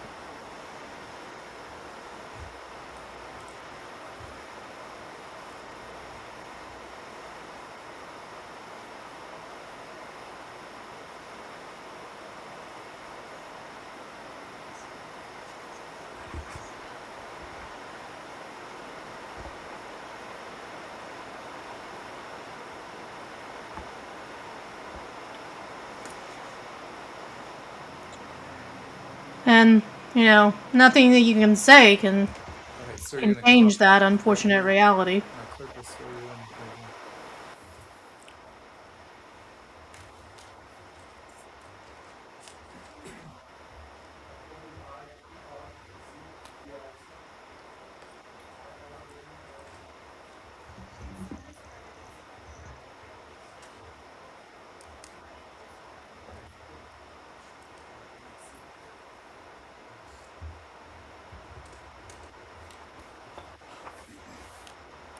Let's see how the prosecutor presents the answer. Sir, would you please tell the jury your name? My name's Sergeant Erwin Worsbicky. I work for the Chandler Police Department. How long have you worked for the Chandler Police Department? June will be 10 years. Did you have any prior law enforcement experience? I had 10 years in Illinois. Back on July 11th of 2019, what were your duties at that time? I was working as a patrol officer, I believe in Beat 18. And what were your hours? 0600 to 1600. Is that 6 a.m.? 6 a.m. to 4 p.m. Yes. Thank you.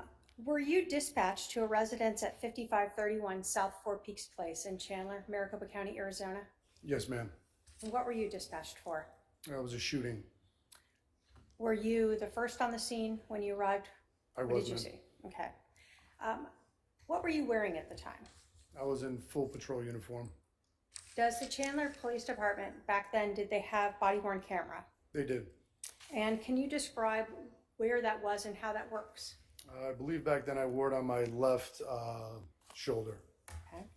And how does it get activated? You have to press a button and it'll turn it on. Does it normally record audio? Yes. And did you have that on and did you activate it when you arrived to this scene? Yes, ma'am. Were there other officers on scene at some point when you got there? After I arrived, yes. And you're saying it was 760, so I pulled the printer to see if I could get.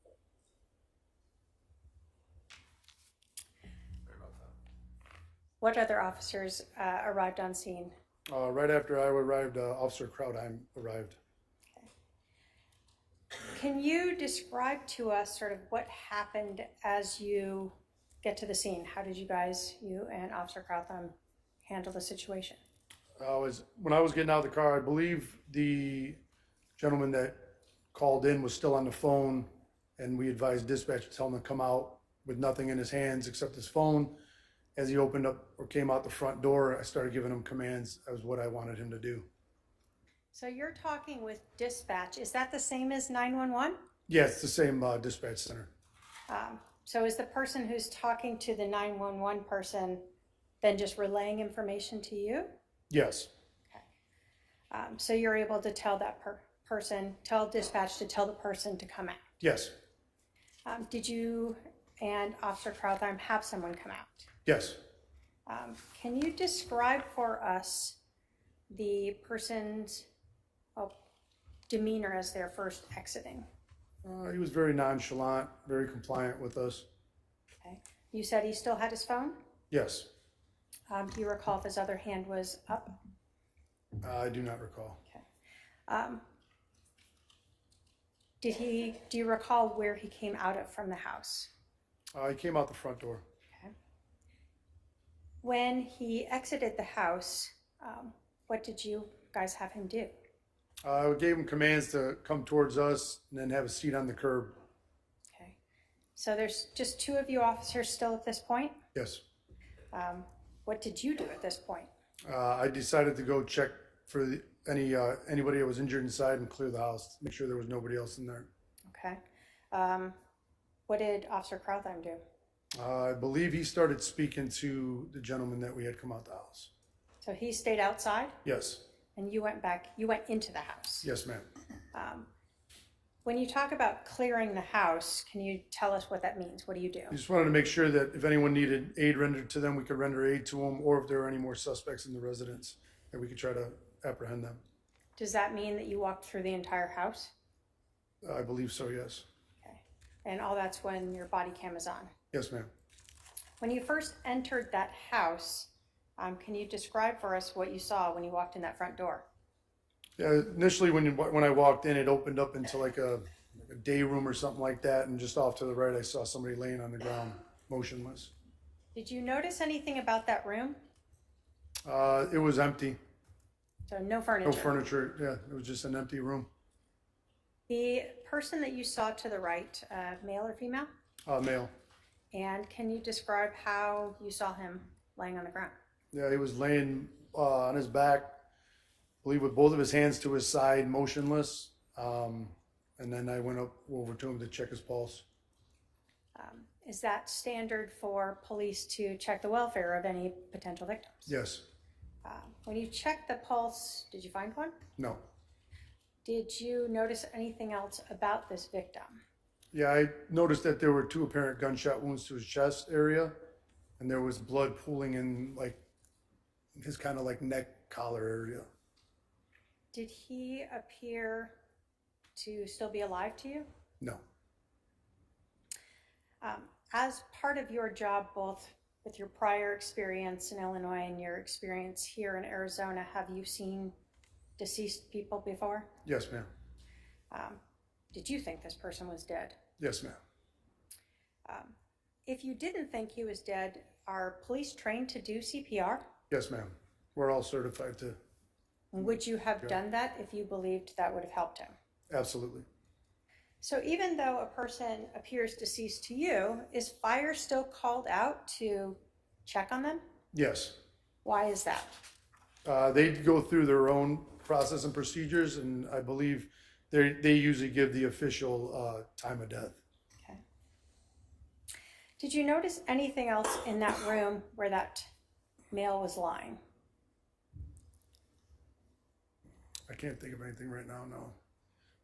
Do you recall seeing any projectiles on the ground near the victim? Objection, leading. It's a yes or no question. I believe I did, yes. When you walked in the house after you saw this male on the ground, did you continue through the house? Yes, ma'am. And was that to clear it? Yes. And will paramedics or fire come in if you haven't cleared the house yet? Usually no. So they want to make sure it's okay as well? Yes. After you cleared the house, did you, or as you were clearing the house, did you ever locate any weapons? Yes, I believe we located a firearm in one of the back bedrooms. Okay. Did you touch that in any way? I don't recall. Okay. After you cleared the house, did fire enter? Yes, ma'am. And what did fire do? They began to try to render aid to the victim. By the time fire came in, were other officers now on scene? Yes. Were you still wearing and recording with your body cam? Yes, ma'am.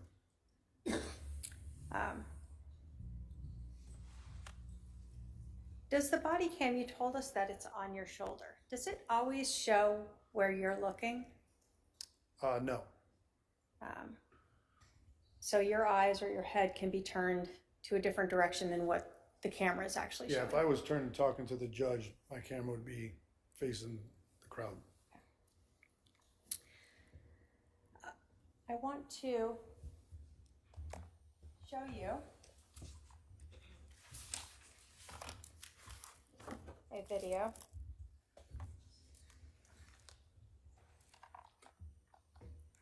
And if I can have my paralegal bring that up and have him identify it.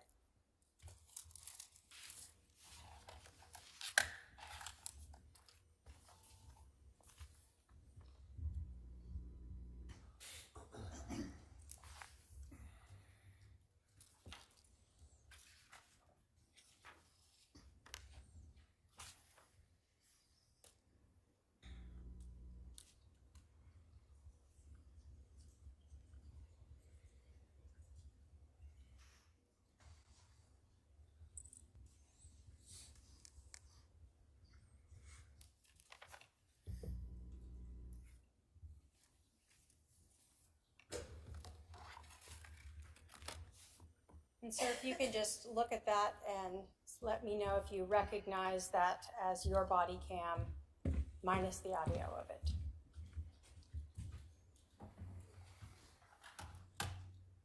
Yeah, that's my body cam. Do you recognize that as you in it? Yes, ma'am. And you have previously watched that? Yes, ma'am.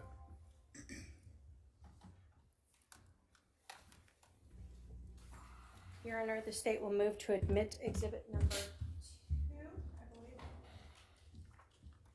Exhibit number 2 into evidence. Any objection? No objection. 2 is admitted. And Your Honor, if we may publish it. You may.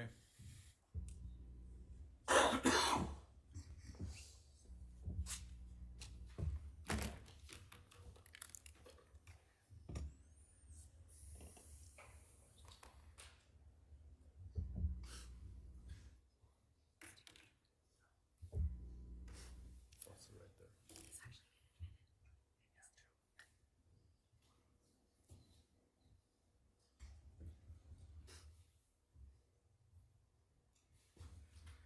So this is the house you're walking up to, correct? Yes, ma'am. As you're talking to dispatch? Yes.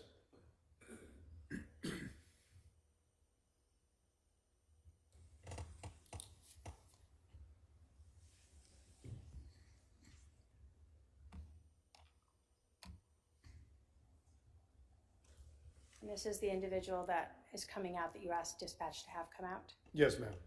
And is that Officer Krautheim in the back? It is.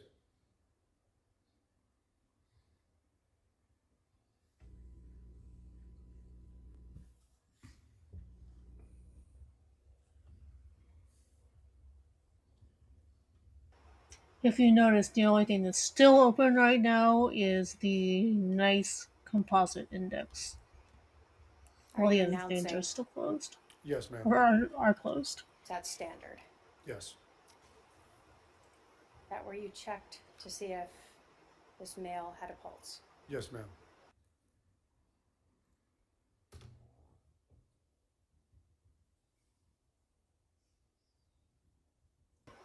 We'll go ahead and get rid of these.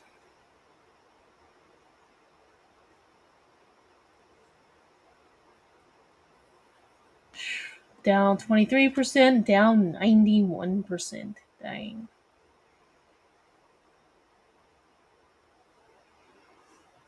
That the weapon that you told us that you found? Yes, ma'am.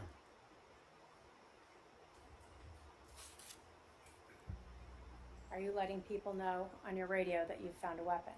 I believe so, yes.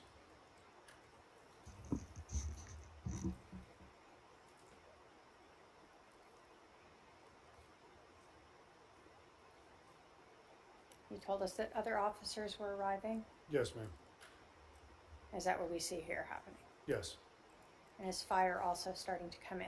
I believe they were right behind him, yes. That you continued to clear the rest of the house? Yes, ma'am.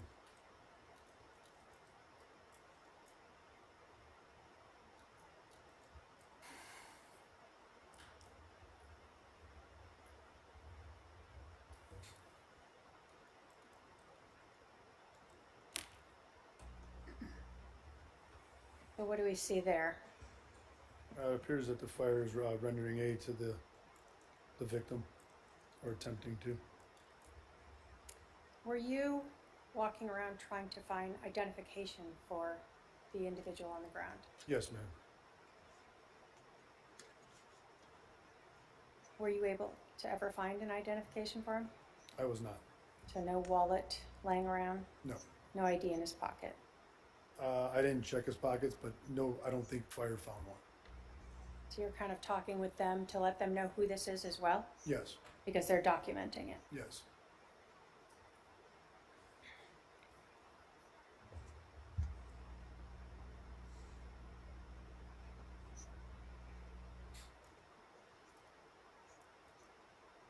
And is that the individual who came out with the phone from the house? Yes, ma'am.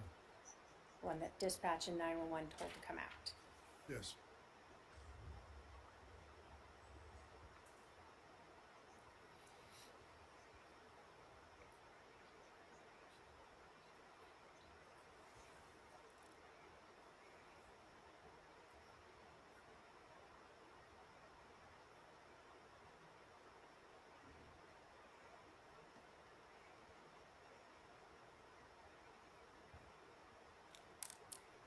When you were interacting with him there, what was his demeanor like? He was extremely calm.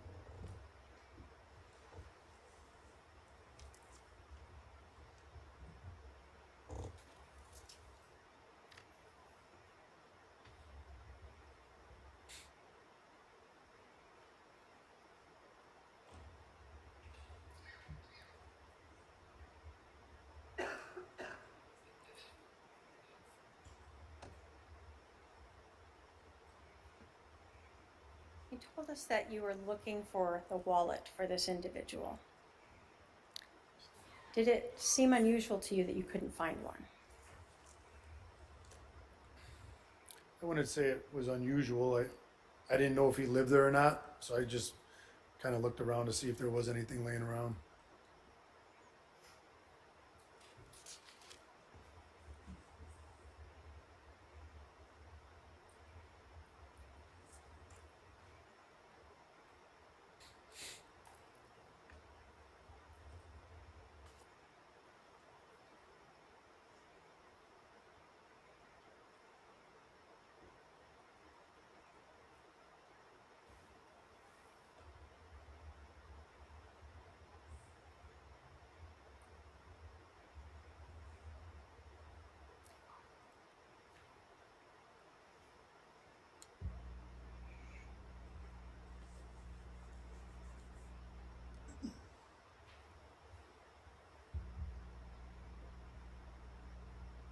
Is this you still trying to see if there's anything in the residence that might be related to that individual?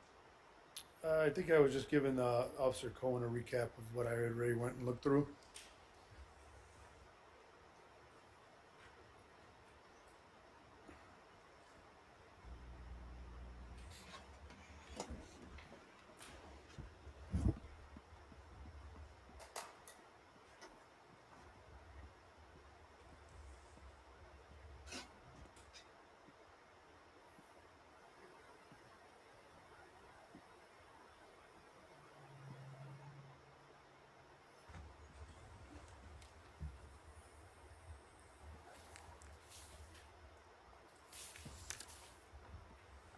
I've shown defense counsel or defendant exhibits 3 and 4.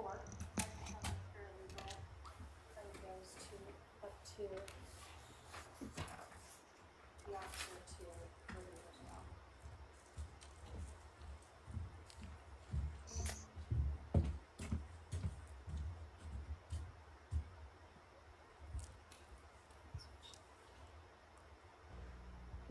Do you recognize those as sort of screenshots of 2 different views during your body cam footage? Yes. State will move to admit exhibits 3 and 4. Any objection? No objection. 3 and 4 admitted. And if I may publish them.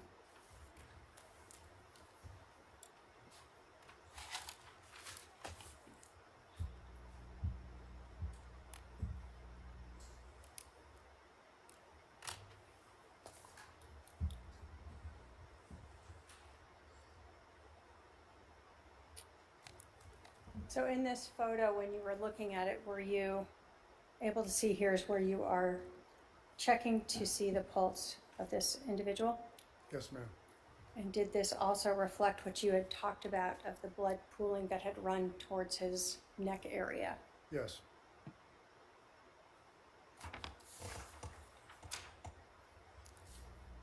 Exhibit 4.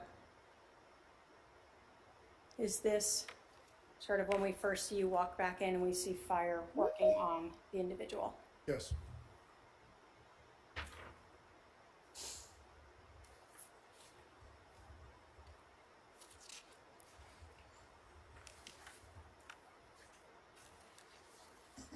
You told us that when that individual who was on the call with 911 came out, that you observed the phone with him. He was kind of holding it. Yeah.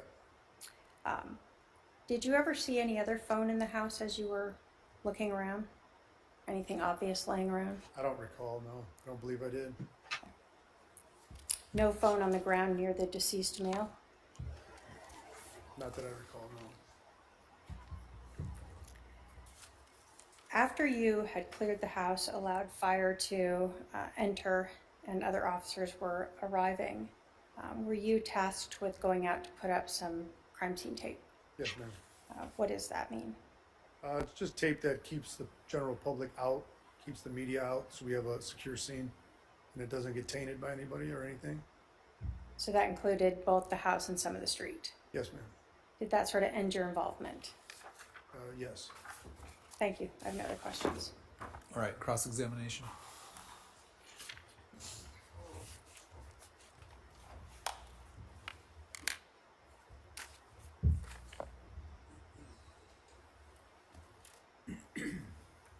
It's Sergeant. Where's Vicky? Is that correct? Yes, ma'am. I like to get that right. Okay. You said that the individual exiting the house was nonchalant. Is that correct? I don't know if I used those words, but he seemed very calm, yes. Very calm. Yes. Is that the same thing to you as nonchalant? I wouldn't use that word, so I would say he looked very calm and unbothered. But you said nonchalant a minute ago. I don't recall saying that. Okay. Does everyone act the same in a stressful situation that you've experienced? No? Are you qualified to give someone a psychological evaluation? No. No. You put your hand on my husband's neck for checking for a pulse, is that correct? Yes, ma'am. That's what you did when you first came in? Yes. Did you perform CPR? No. No. Why not? Because it was apparent to me that he was deceased. And that's not your protocol? To what? To perform CPR until fire comes in? Not if it's going to make it even worse because they had apparent gunshot wounds to the chest. What do you mean by that? Well, if I start pumping on his chest, it's going to start spewing blood out of his chest even at a more rapid pace.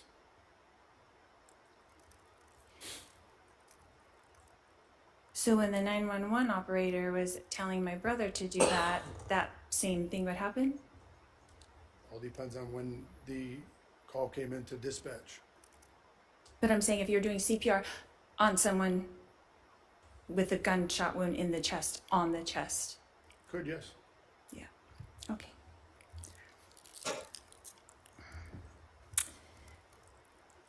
And you said something else. You said fire gives official time of death. Is that correct? Yes. Okay. And what was that time of death? Do you know? I do not recall. And you cleared the house before fire came in. Is that correct? Yes, ma'am. Okay. And you were looking for some kind of identification? When Yes. I cleared the house, Yes. I was looking for other potential victims and or suspects. Okay. But you were told on the phone that no one else was in the house but Alex. Is that correct? I don't recall if I was told that or not. Okay. Do you have any crime scene investigation experience? Just my 20 years of experience as a police officer.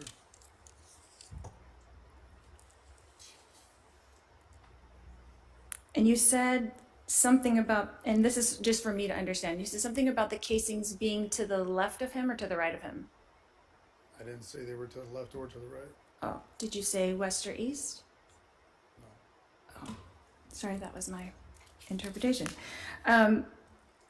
Can you tell me what the weapon was that you found? It was a handgun. Was it a 45? Don't recall. Okay. Could you tell what direction the bullet came from? Based off the way the body was laying, I could assume it came from where his feet were at. Near the feet? Mhm. Did you see the projectile that was in the baseboard? I don't recall if I saw that or not.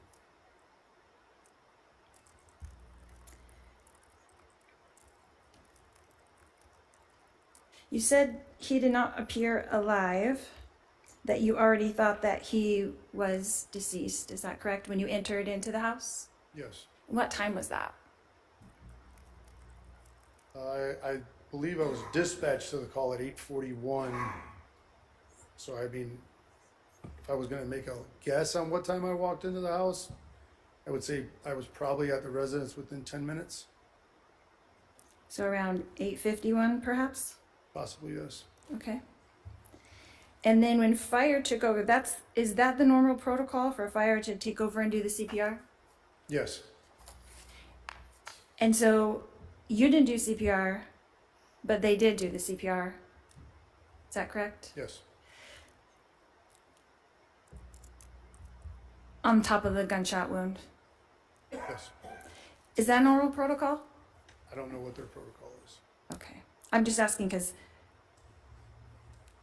I wouldn't think to do that either.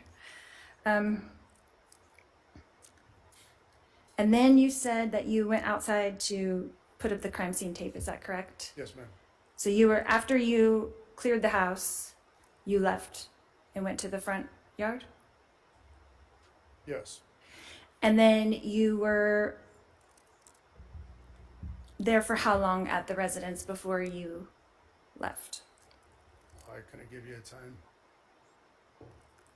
Did you stay for a while, or was that the end of your job there? I don't recall. It was a long time ago. I have no idea how long I was actually on scene for. And who is your direct supervisor? I believe that day it was Sergeant Nocella. I'm sorry, what was the last name? Nocella? Okay. And what contact did you have with Detective Moffat that day?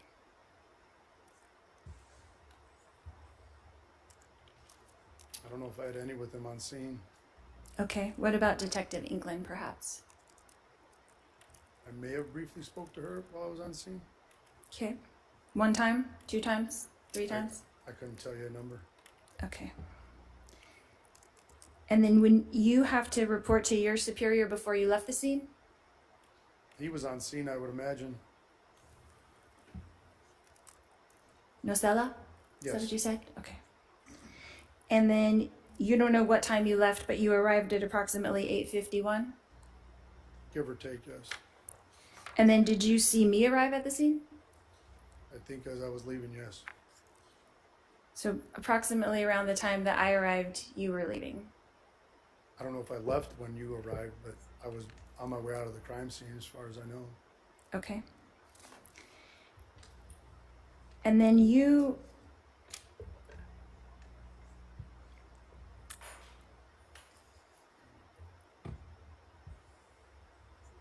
said something about 2 wounds. Is that correct? Yes.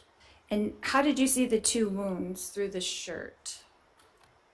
Just was an observation that I made when I saw him laying on the ground. So did you see 2 holes in the shirt? I'm not sure exactly what I saw when I was there, but I could see that there were 2 apparent gunshot wounds to his chest. And then I'm sure, well, I won't speak for you. So when they began CPR, they did open his shirt. Is that correct? I have no idea. Because when you walked by, his shirt was open. Objection to question. Yeah, please ask questions only. Did you discuss this case with Sergeant Nocella? I don't believe so. I would imagine he was on scene and he got briefed by the detectives. He got briefed by the detectives? Is that what you said? In fact, I would imagine yes. Okay. And then have you spoken to the case agent on this case? How many times would you say? Who's the case agent? Oh, Detective Duncan. That's my Detective understanding. Duncan? I mean, I've spoken to him many times in my career. Regarding this case, how many times do you think you've spoken to Detective Duncan? I couldn't even put a number on it. I would say very few. Very few? Like, how many would you guess? I would say maybe 5 times. 5 times. Thank you. And would that be in-person kind of discussions, or? Yeah, I wouldn't even say they were discussions, probably just in passing. Okay. So how many times have you emailed with Detective Duncan concerning this case? Objection to relevance. Overruled, you can answer if you know. I have no idea. What about text messages? No idea. Phone calls? Ma'am, I have no idea. Okay. And your report that you wrote about this, about how long after the incident did you make your report? I was done by the end of my work shift at 4 o'clock. And then did you ever make any revisions to that report? I don't believe so.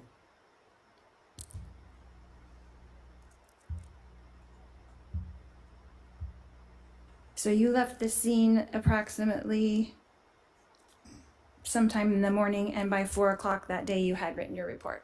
Is Yes. that correct? And you've never changed anything on your report? Not that I recall, ma'am. And the report is exactly as you left it when did you review it for this testimony today? Yes. And it was exactly the same as when you wrote it at 4 p.m. on July 11th? I don't know if I wrote it at 4 p.m. It was Or done by 4 p.m.? It appears to be, yes. Okay. Thank you, that's all I have. All right, redirect.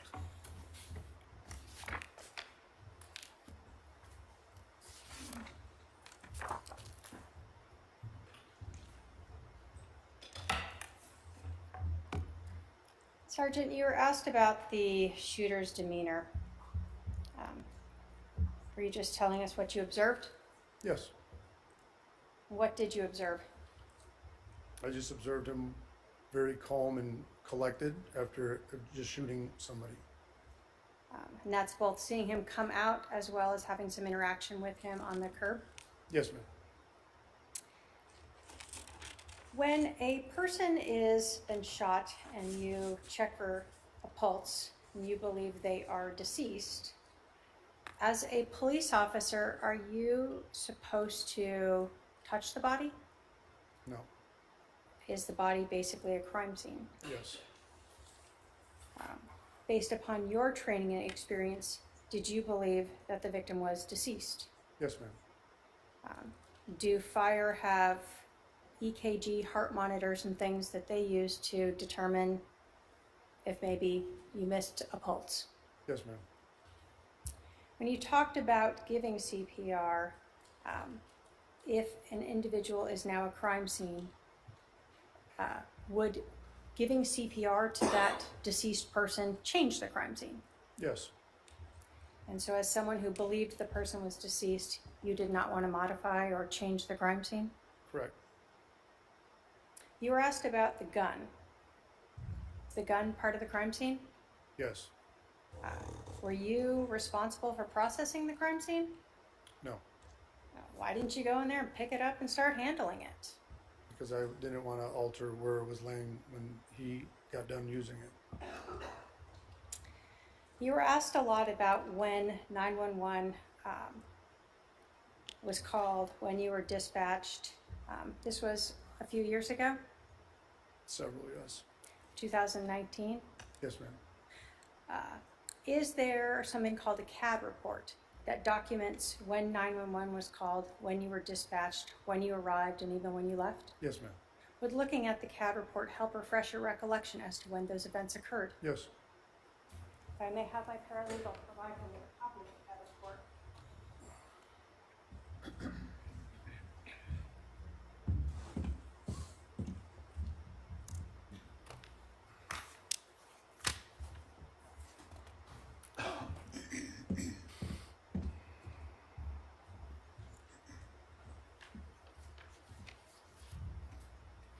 You want me to?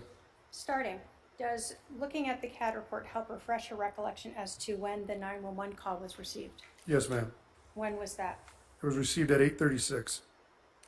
Does looking at the CAD report help refresh your recollection as to when you were dispatched? It appears it was dispatched at 8:37. So your memory of saying 8:50 or so was perhaps incorrect. Yes. Was looking at the CAD report indicate when you arrived? 8:43. So again, that was a little earlier than your memory was. Yes, ma'am. And does looking at the CAD report help determine or refresh your recollection as to when you left the scene? Yes, ma'am. When was that? It's 5:31 p.m.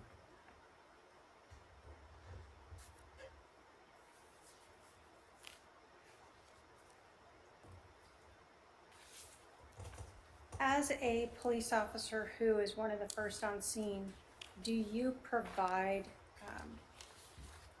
briefing or information to your sergeant or the detectives on scene as to what you saw, observed, and did? If they ask me directly, yes, somebody will brief them that's on scene. But you have to provide somebody that information to then provide to the detectives? Yes. Why is it done that way? Just, I mean, because usually a supervisor is going to want to know what's going on and what we did, just so the detectives know exactly what they're walking into. So for instance, if you had had to move the gun, they would want to know that, right? Yes, Or if you had moved the body, they would want to know that too, right? yes, And if you had found any evidence, would they want to know that as well? absolutely. And so is that what you would have to do that day when you are speaking to sergeant or detectives? Yes. I have no other questions, Your Honor. Does any member of the jury have a question for this witness? If so, please write it on the provided form. I'm not seeing any questions come down. You can step down, sir. All right, the state can call its next witness. Thank you.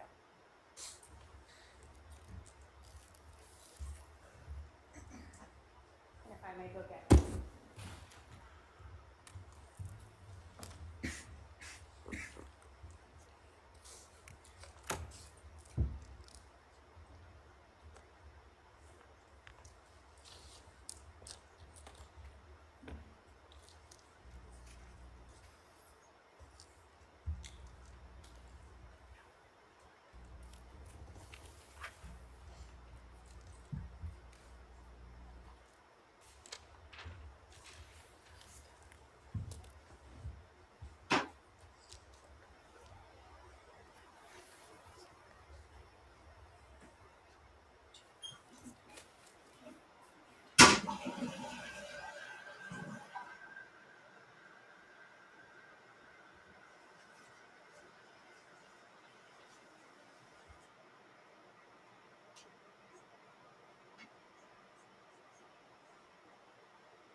All right, go ahead and have a seat over here to my left.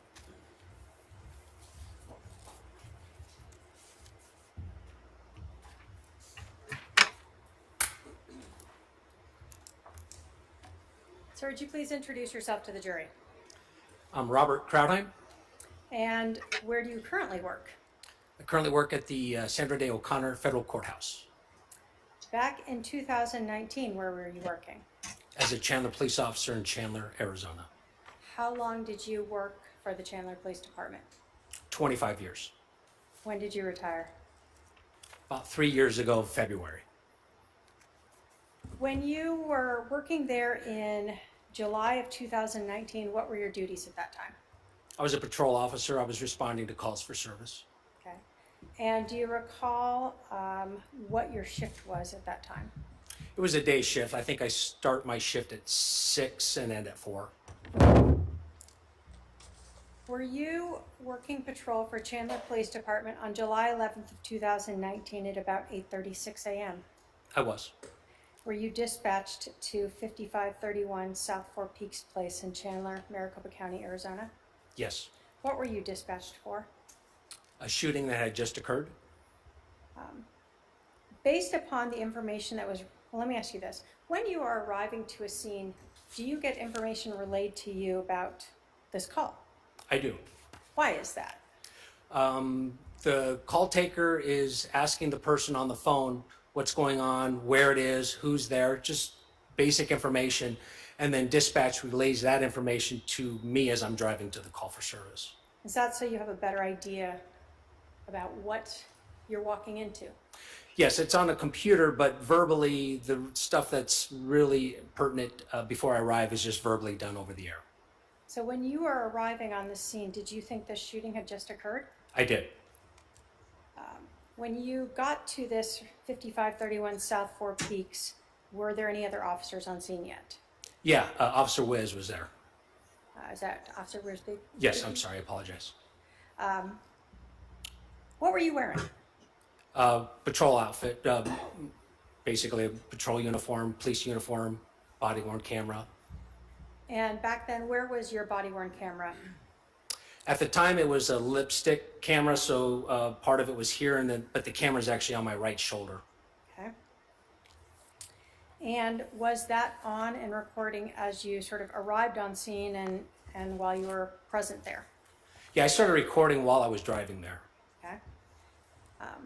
When you arrived, did you know whether or not the 911 caller was still on the phone?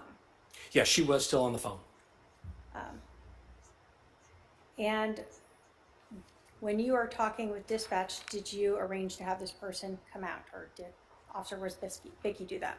Yes, dispatch advised him to come out of the home without anything and hands up in the air. That's kind of standard. And did he comply with that? He did. What exit did he come out of? Out the front door. Okay. Can you describe sort of his appearance and demeanor as you observed him coming out of the house? His clothes were clean. He was calm, not emotional at all. Different than what I would have anticipated. When he first exited, did you notice any injuries to him? He was holding, it was a white rag at the time. It was just kind of red and white. He was holding on the back of his head. When he first exited, or later? As he's coming out of the house. Did you notice any difficulty walking or talking when you first had contact with him? No, Any difficulty sitting or standing? no, Did you learn the name of this person? I did. What was his name? Alex Cox. Did you observe him sweating at all when he first came out? No, Any type of jitters? no, Any uneven or broken voice as he's talking to you? no, At some point, did you notice an injury to him? I did. And where was it? On the back of his head, towards his right side. And what did you see? I articulated my written report as about an inch laceration, a small like knot, and it was bleeding a little bit.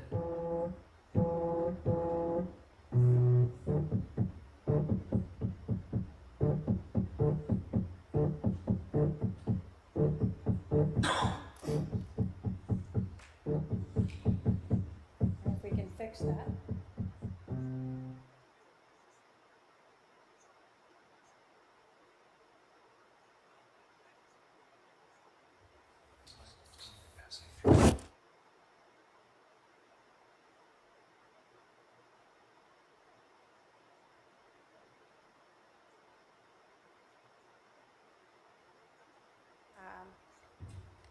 Alex Cox patting or rubbing the back of his head with some sort of rag or paper towel. Yes, Without going into what was said, did you talk with him? I did. Did you offer him medical treatment? I did. Did he ask for medical treatment? He did not. Was there anything about his talking with you or actions that made you concerned that you thought you should override that? Yes. Let me make sure you understood. Was there anything about what you observed with Alex Cox talking or his ability to move that made you think you should override his decision to not get treatment, and you thought, oh, he better get treatment, he's so bad off? Oh, zero, none. At some point while you were talking with Alex Cox, did you see a female and a teenager show up at the scene? I did. And did you eventually go speak with those two? I did. Where did you speak with them? Just on the other side of the street. They had parked right across from the house. Did you speak with the adult female? I did. Did you ask for a driver's license to identify her? I did. And who was that person? Lori Vallow. Do you see Lori Vallow in the courtroom today? I do. Can you point her out and tell us what she is wearing for the record? She's at the defense table wearing a white shirt underneath looks like a black jacket. Your Honor, may the record reflect the witnesses identified the defendant. Shall. When you went to speak with Lori Vallow, did you know that the deceased person in the house was her husband? I did.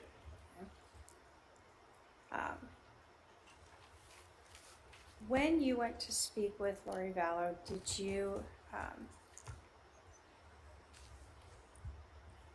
ask her whether or not the individual inside her husband lived there? I did not ask her that. Can you describe for us Lori Vallow's demeanor as you were interacting with her?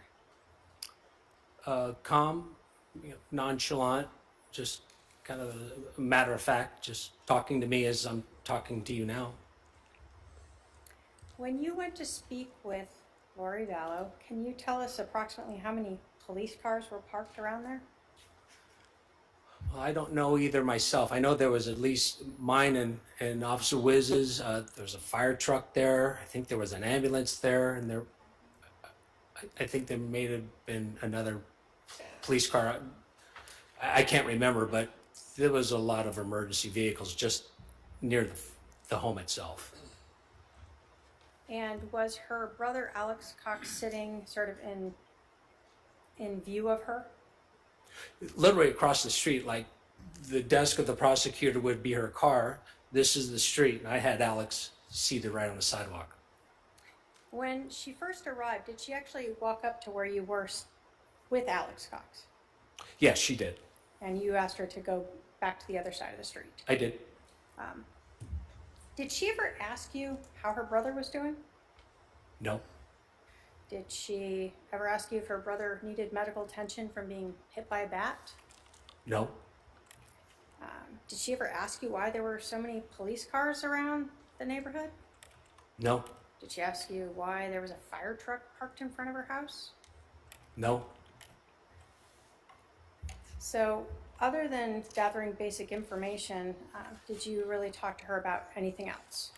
No. And were you wearing that body-worn camera footage or camera when you had contact with her? I did. After you talked with Lori Vallow, did you go back and stand near Alex Cox again? Yes.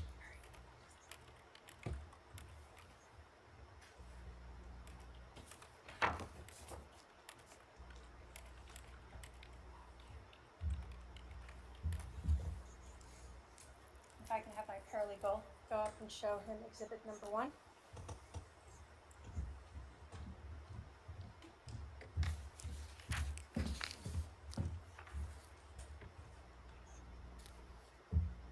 Do you recognize exhibit number 1? I do. Is that a copy of your body cam footage from July 11th of 2019? It is. Is it missing the audio other than during your interaction with Lori Vallow? Correct, yes. And did you initially identify that previously as your body cam? I did. State will move to admit exhibit number 1. Any objection to exhibit number 1? Any No objection to No objection. exhibit 1's admitted? And if we could publish it. Go ahead.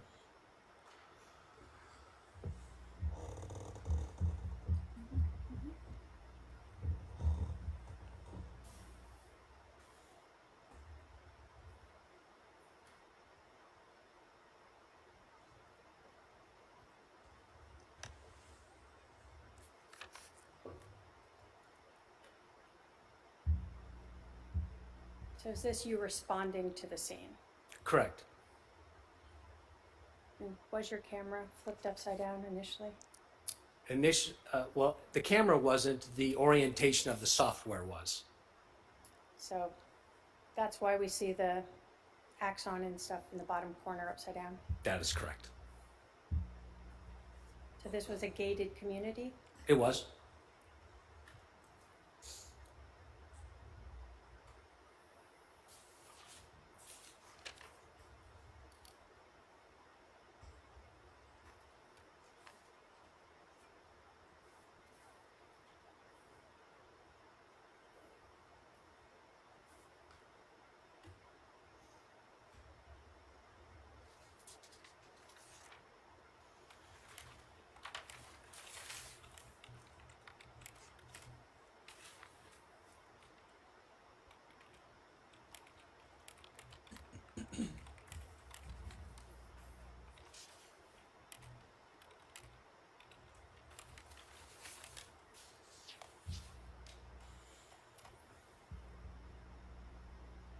As you're driving, did you go by the fire truck here? I did. And is it standard for fire to stage a little ways away from the scene when it's a shooting? Yes. Why is that? so they can respond quickly. Do they want you to clear the residence first before they show up?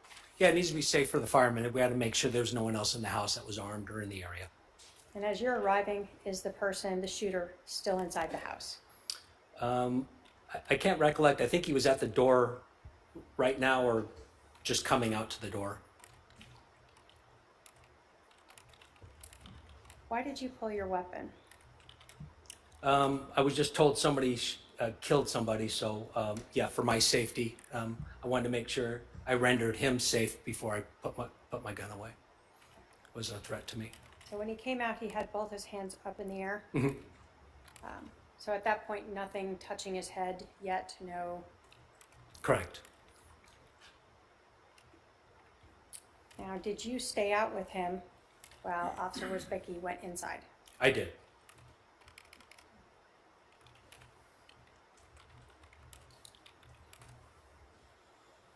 While you're talking with him during this whole time, at this point, he still hasn't brought anything out to try to place on his injury. Correct.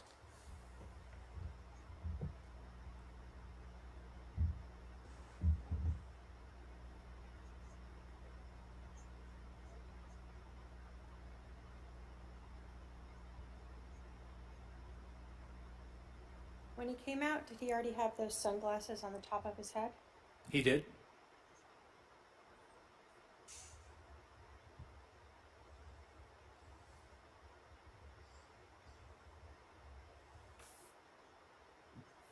Why did you have him move over here? I actually physically couldn't hear him. Fire trucks are incredibly loud, so I had to move away. The fire had already pulled up to now go inside the residence. Correct. And can you kind of see them in the corner going in? Yes.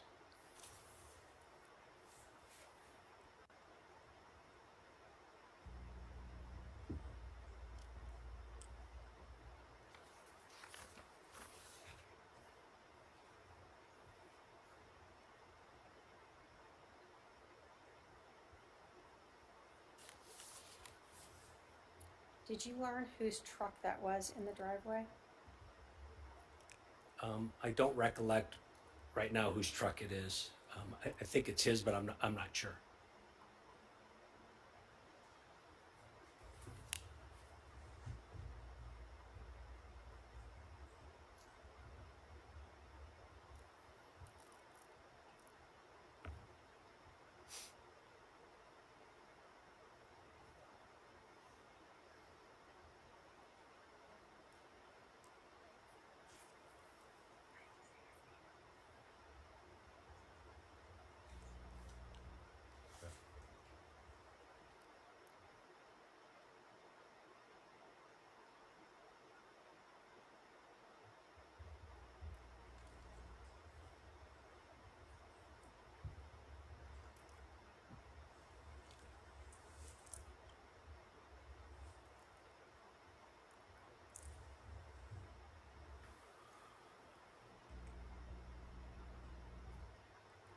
And who is that other officer there?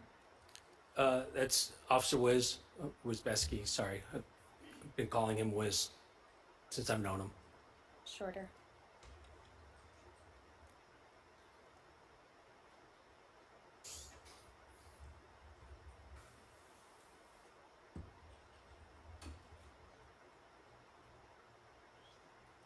Were you initially trying to control the scene yourself, sort of helping to tell people where to go and what to do? Oh, absolutely. My head's on kind of a swivel. I'm always kind of looking around like people just walk up to you and ask you what's going on. And got to make sure no one's going to walk up to the house. So you just try to keep it as pristine as you can. So we see him putting his head now, or his hand on the back of his head, correct? Yes.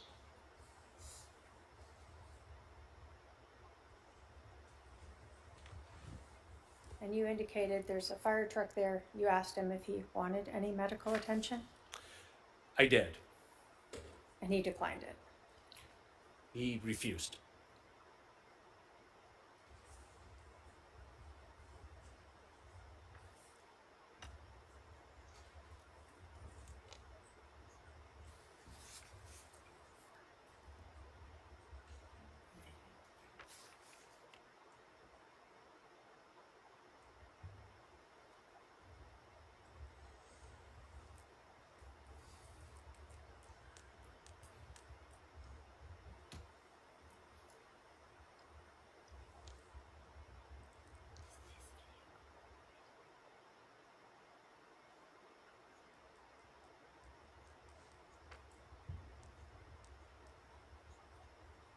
Who are those?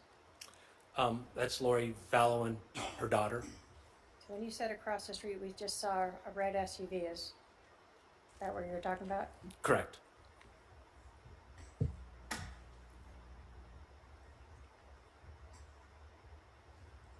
So at this point, did you know the name of the individual inside the residence? Yes, And who was that? Charles Vallow. And did you at this point understand who that woman was that walked up? Yes, And who did you believe she was? his wife.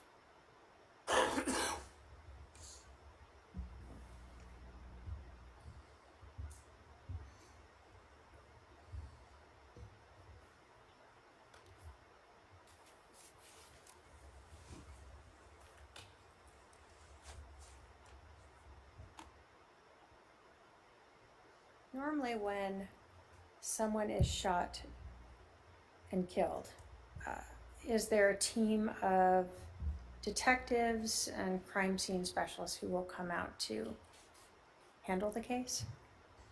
Yes, And are you, as patrol officers, sort of stuck with taking care of it until they arrive? yeah, we deal with the burning, bleeding, and blowing up stuff. Anything that takes time and a lot more in-depth stuff, that's what the detectives do. And then what do we see here that just came up? Looks like an ambulance.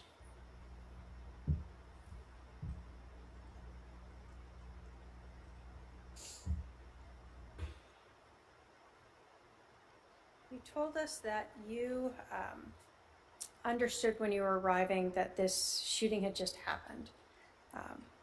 Do you recall at this point when the 911 call came in?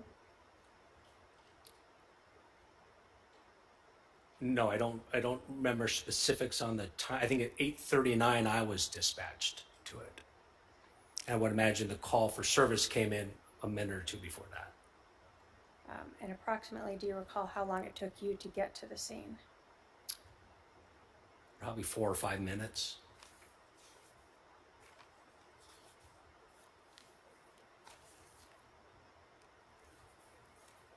We see more people walking up. Are you trying to stop the contamination of the scene by having more people walk in there?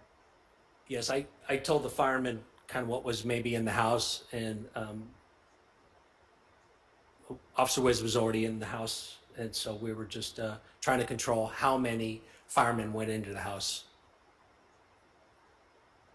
So when you're the first on scene, are you trying to have the least number of people go in there as possible? Yes, Are you trying to not touch anything that's not necessary to be touched? correct, yes. Obviously, if fire's going to work on a person, they're going to have to contaminate it somewhat.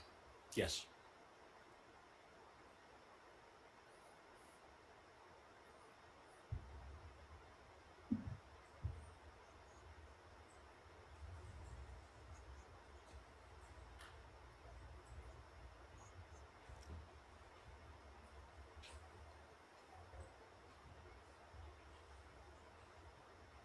Is that when we sort of see fire now leaving? I couldn't, just from recollection, I couldn't answer that.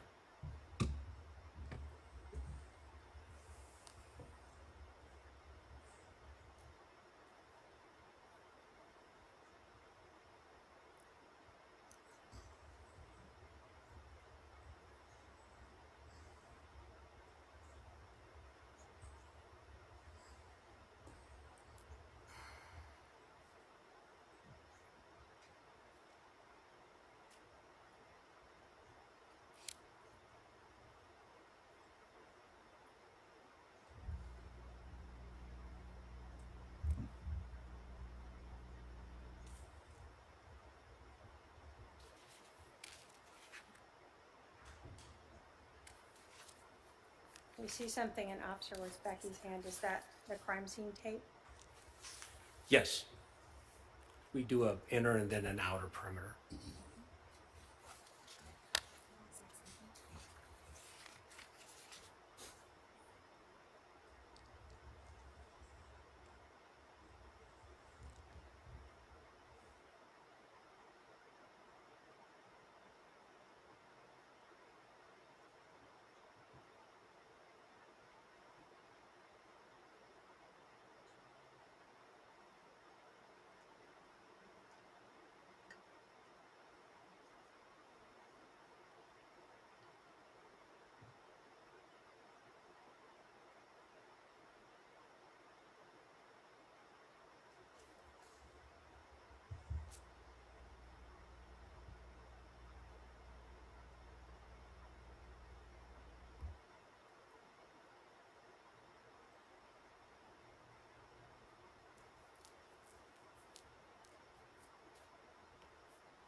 Is it normal for a patrol officer to have to stay with the individual who is the shooter, ensure that no one else is contacting them? Yes.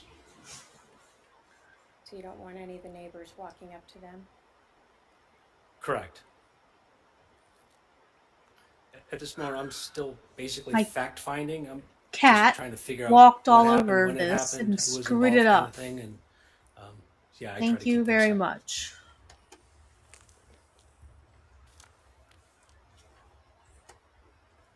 I can't even get out of this.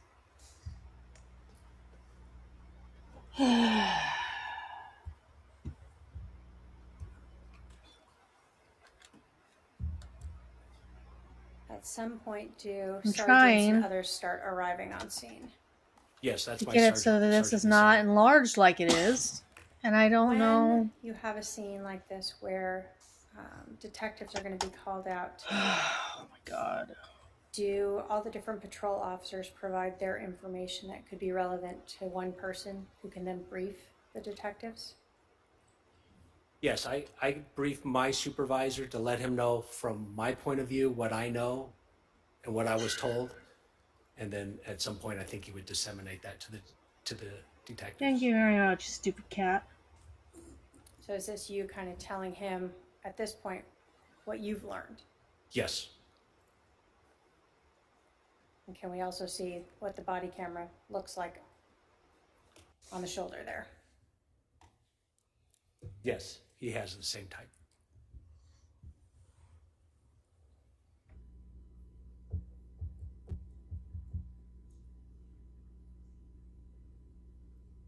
What made you decide that you needed to go over Well, the and stock talk market was a to wild Larry ride. Gallo?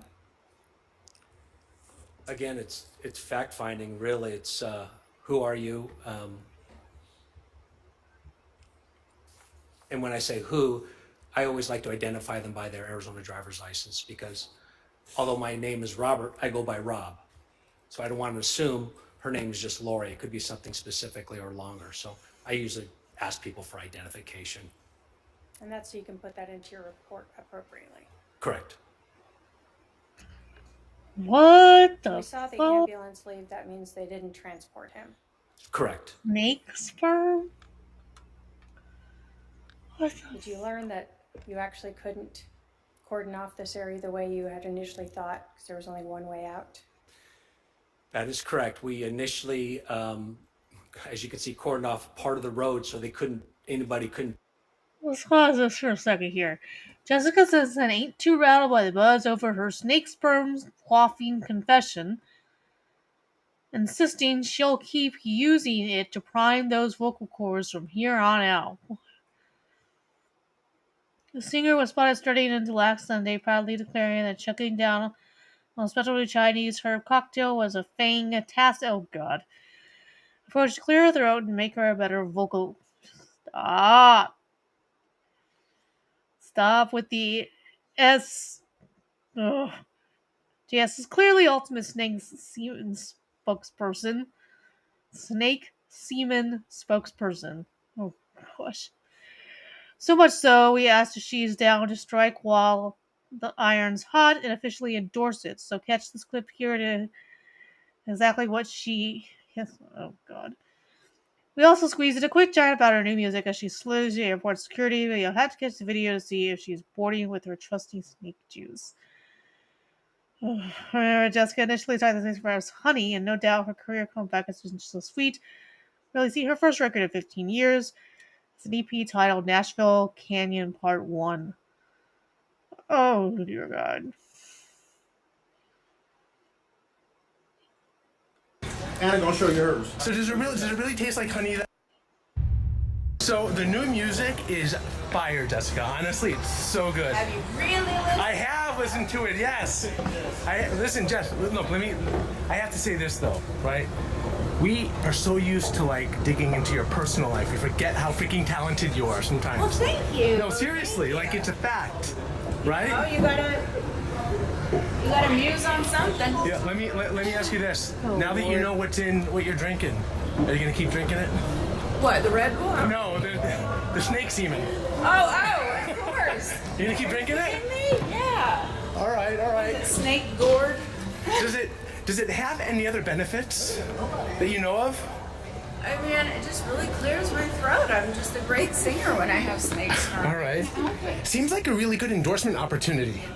Well, I don't even, I mean, I can't even read the bottles, so I don't know how good I would be on some infomercial. But would you, I mean, would you Oh, consider Lord. that?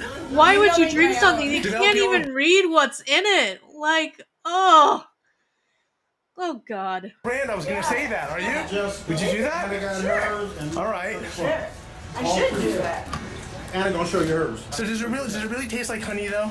It does. Does it? Like a really dark. Do you have any on you? I don't. I'll take a sip if you did. No, I couldn't carry it On camera, all right. Oh, you can't take it on the plane? Bye, Jess.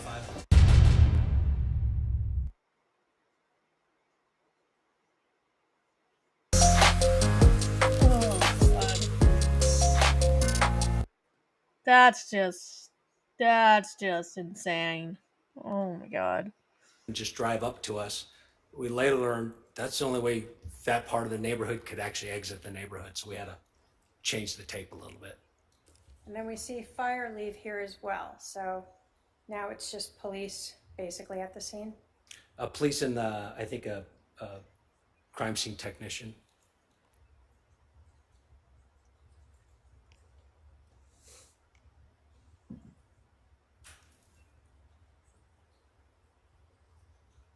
And are you still the only person responsible for making sure that no one is talking with Alex Cox? I am. Okay. Is this where you go over to speak with Miss Gallo? Yes.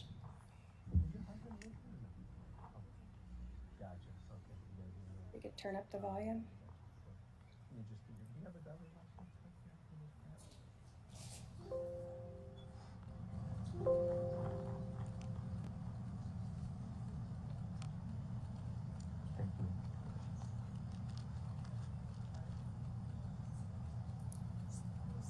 L-O-R-I. What does your middle initial stand for?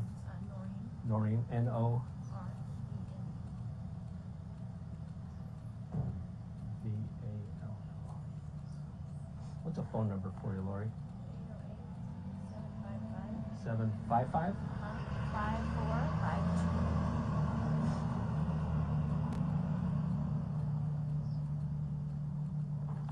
You know, not in Santana, this is your home? Right, Gotcha. right.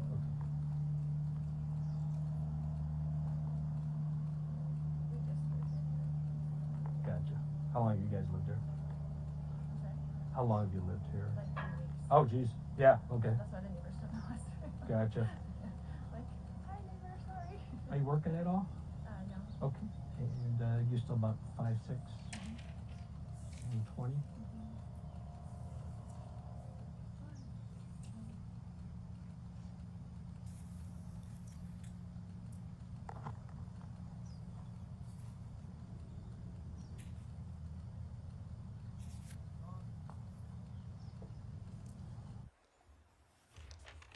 Did you also get biographical information from I did. or was that Tylee Ryan? It was. Let's stop it now. After you had talked with Alex Cox and Lori Vallow, did you go brief some of the detectives about what you had learned? I did. Did you tell the detectives that Lori Vallow did not know that her husband Charles was dead? I told them that I did not advise her of such. Okay. Did you believe that she did not know that her husband was dead? I did. Why did you believe that?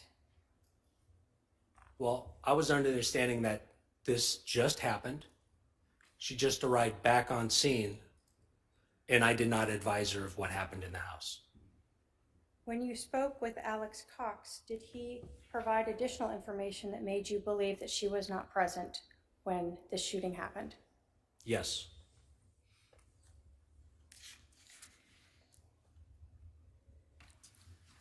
After you advised the detectives of this, did you then return and remain with Alex Cox and for a significant additional period of time? Yes, Were you eventually asked to transport him to the police station? I was. Can you describe his demeanor during the transport? Calm. Didn't ask. We just talked about things not related to this at all. Just a conversation between like me and you, just normal, average tone, calm. And did you stay with him at the police station until a detective arrived? Yes, Did that end your involvement in this case? it did. I have no further questions. All right, cross-examination.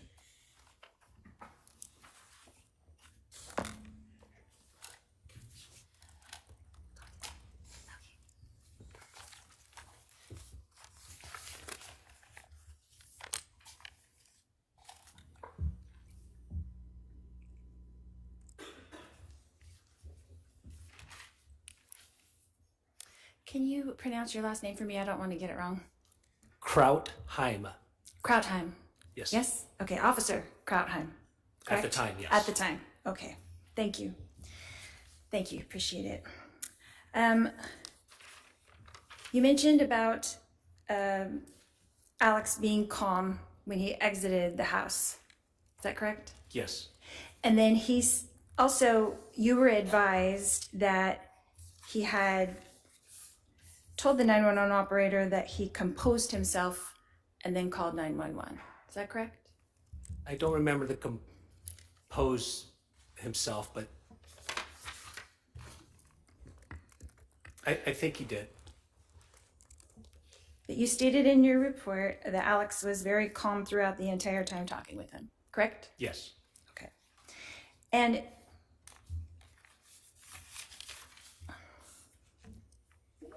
the scene itself, was it chaotic? No. Were people running around screaming? No. Were people running in and out of the front door? No. So were the officers calm? It was just me and another officer. Were you calm? Yes, Was the other officer calm? he was. Were the detectives calm? They were. Was the fire department calm? I didn't interact with him very much. I couldn't answer that. Your friend the Wiz was calm? Yes, the other officer, yes. So when I arrived at the scene, things were pretty calm. Is that a question? Yes. Oh, yes, you were calm. No, I'm saying when I arrived at the scene itself was calm environment. It was. Okay. So if I would have been hysterical, that would have been more out of character than if I was calm when everybody else was being calm. Isn't that correct? Speculation. Sustain.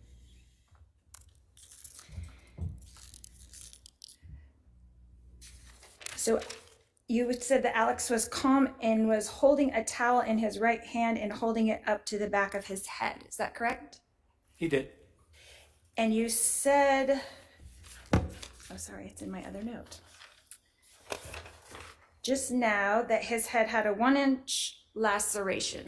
Is that correct? Yes. That's like a cut down his head. 1 It inch? is. Okay.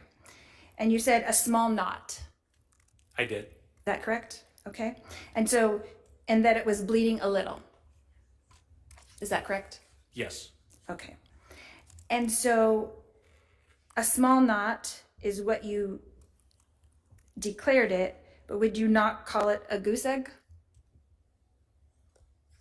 Tomato, tomato. Okay. Did Alex ask for medical treatment? He did not. How many times did you ask him if he needed medical treatment? I think 3 times. Okay. And there was EMS right there next to you? Yes. So an EMS person could have just come over and checked the back of his head pretty easily, yeah? Yes. Yes. But no one asked anybody to do that. Correct? Correct. Okay. And he didn't seem disoriented to you at all? No, So you didn't think he needed any kind of medical attention at the time? no, And he didn't ask for any at the time? correct, he did not. And you didn't supply any at the time? Correct. Okay. But EMT was right there, next to you? Yes. Okay.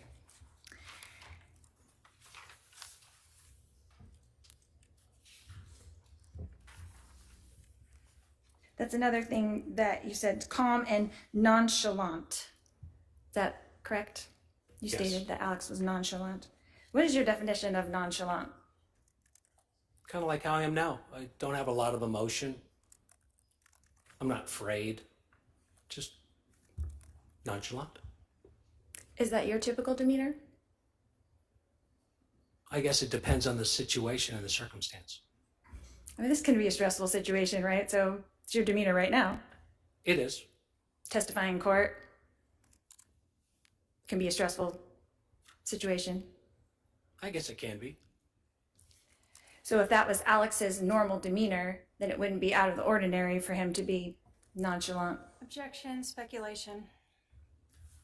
I'll allow it. I'll allow that answer. He doesn't know the demeanor, but you can answer. Can you ask the question again? Yeah, so if Alex's normal demeanor was like your normal demeanor, and even in a stressful situation, if he was nonchalant, it wouldn't be out of the ordinary for him to be nonchalant again, because that's his normal demeanor.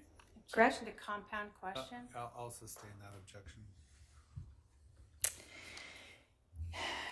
You mentioned that I had parked across the street. Is that correct? Yes. Why did I have to park across the street? I don't know.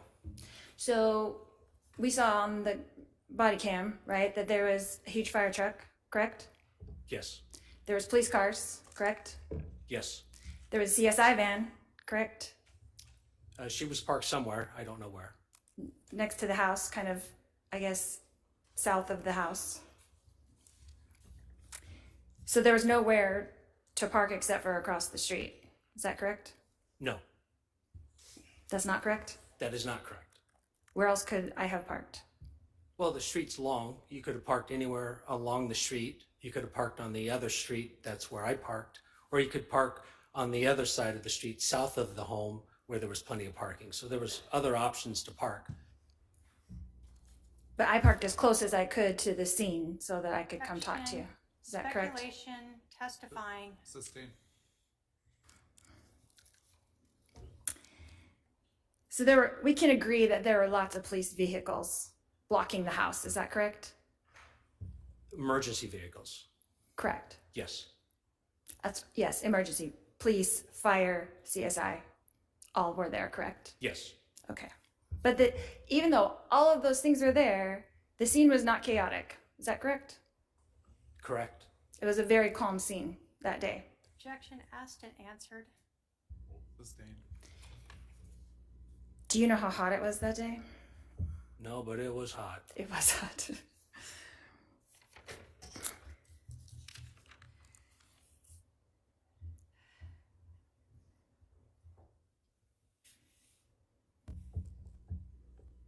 Oh, that's what I was going to ask you.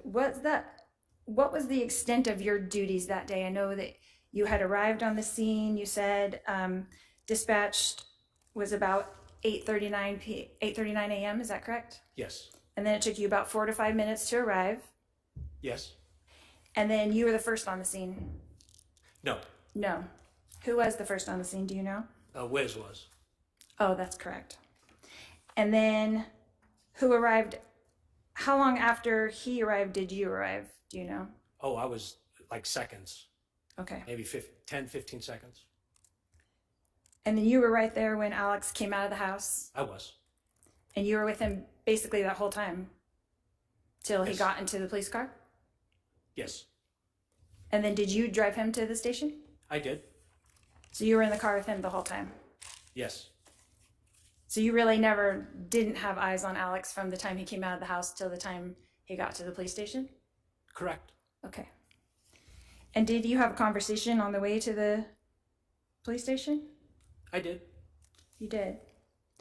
And that's the second body cam we didn't watch, is that correct? that has your name on it?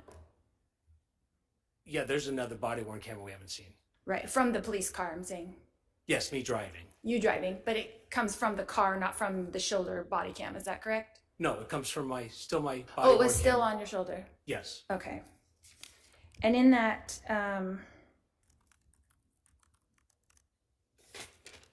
did you have a conversation with Alex on the way to the police station? Yes. Objection asked and answered. And did he express? Hold on. When Sorry. there's an objection. I'm sorry. Wait for the ruling. I'll sustain the objection, but the answer will stand nonetheless. Go ahead. Next question. Did he express to you that he kind of fell out of it because he hit? Hearsay? Sustain.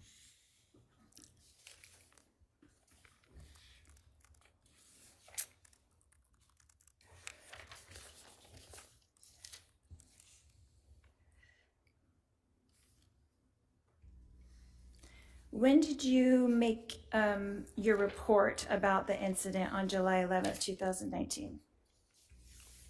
I think what was the end of my workday that day, but I stopped and started it numerous times throughout the day. So did you finish it that day, or it still took a few days? No, I finished at the end of my shift, By the end of your shift, which was what time that day? 4 o'clock. Okay. And did you make any revisions to that later on? No, So this is the only report that you made in regards to the day of July 11th, 2019? it is.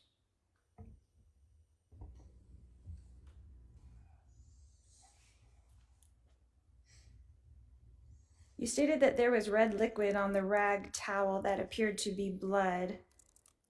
Did you think it was something other than blood?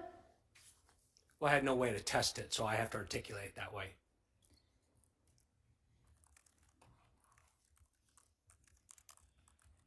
So he was bleeding from the back of the head He was. on the right-hand side. Yes. Is that correct? Okay. And then was it you on the body cam who briefed the detectives, Detective Moffat and Detective Inklin, in the front yard? Yes, I made contact with him, yes. And then you had told them basically what Alex had conveyed to you, what happened? Yes. And then what do they do with that information? Do they just put it into a report? I don't know. You'll have to ask them. Okay. So your report goes to who after you're finished with it? I sent it to my supervisor. And who was that at the time? Do you remember? That was Bill Nacella. Oh, the same one. Sergeant, Okay. yes. Okay. And then did you speak to the case agent on this case regarding this incident on July 11th? I did at the time. That's when I walked up to them at the front door area. Okay. And was Detective Moffat the case agent at that time? Yes. Okay. And now it's Detective Duncan, as far as you know? As far as I know, I don't know for sure, but that's what I've been told. Okay. And how long do you think that you were at the residence? What was the whole time before you guys left to go to the police station? Do you remember? Do you recall? No, I do not. It would be in my CAD history on when I transported him from the home to the PD, so I'd have to look at that, and I don't know. 40 minutes, half hour, 40 minutes, something like that. Now, someone on the video, and I don't remember who it was, but put a phone into a evidence bag. Was that you? I don't recollect that. Okay. And then got into the car. Did someone ride with you to the police station from the residence? Just you and Alex were in the car? Yes, No other officers? correct. But before you got into the car, an officer came over and took his phone and put it in an evidence bag?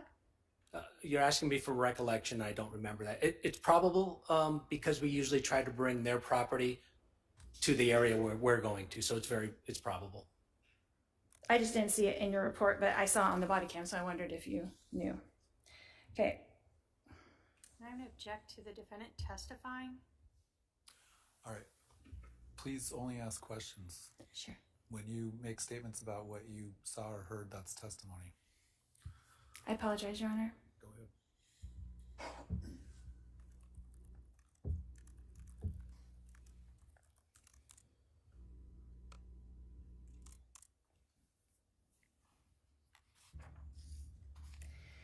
So it says in your report that you were asked by Detective Moffett to transport Alex to the police station not handcuffed. Is that correct? Yes. And to the downstairs interview room. I'm assuming that's at Chandler Police Department? It is. Correct? Okay.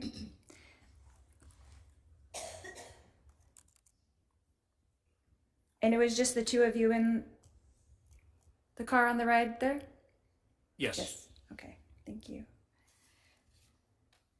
Then, when you arrived at the police station, what happened next? Walked him up to the room, had him sit down, or I think brought him some water, I think. And the detective was literally behind me. It wasn't very long before he walked into the room.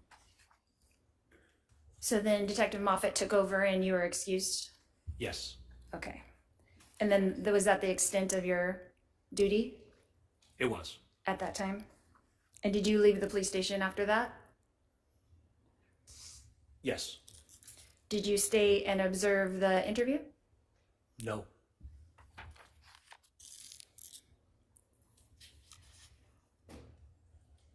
So Detective Moffett took over for you and you departed? Yes. Okay. Thank you. You said when you spoke to Alex that he was cooperative. Is that correct? Yes.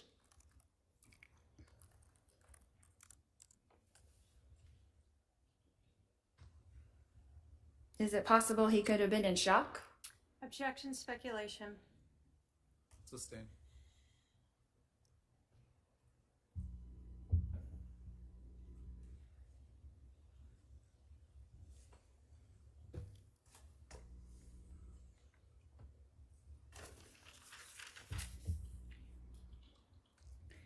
From your observation, how long did the cut on Alex's head bleed?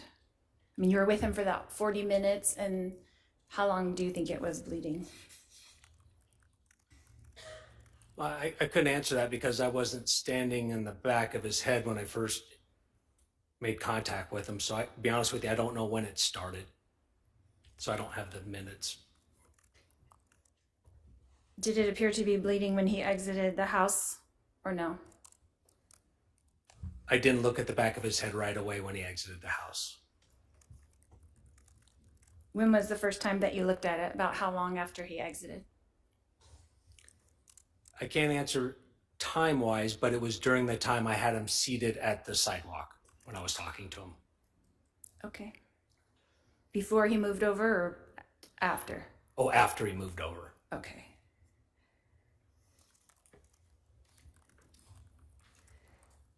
Did you ever enter into the house? No. You were just there in the front yard Yes. the whole time? Okay.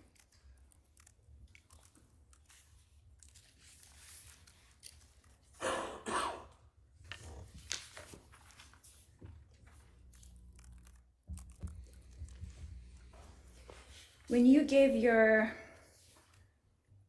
talked to the two detectives in the front yard and gave them your synopsis of what had happened, you said they got into a domestic fight consisted. Objection. I'm sorry. I'm going to sustain the objection. What was the legal objection? Hearsay. Hearsay. Oh, I was just reading his report. Okay. Then objection, no question. Please ask your next question.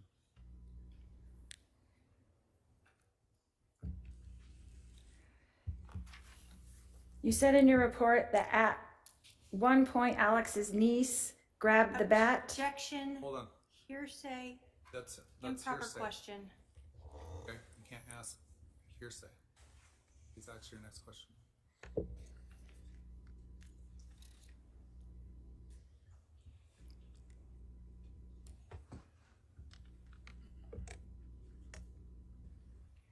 Did Alex tell you that he got hit in the head with the bat? Objection, Your Honor. Hearsay prior ruling. Yeah, it's sustained. You can't ask questions of what Alex said.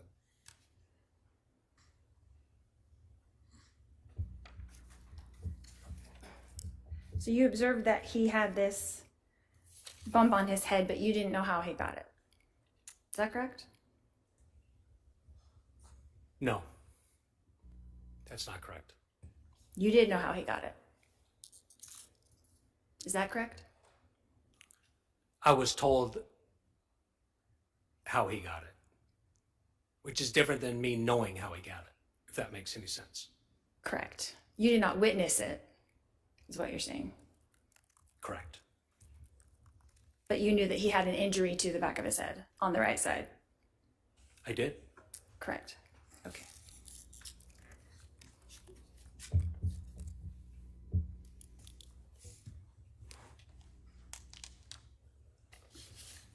And how did you obtain that information, Your Honor? You can't answer if it calls for hearsay.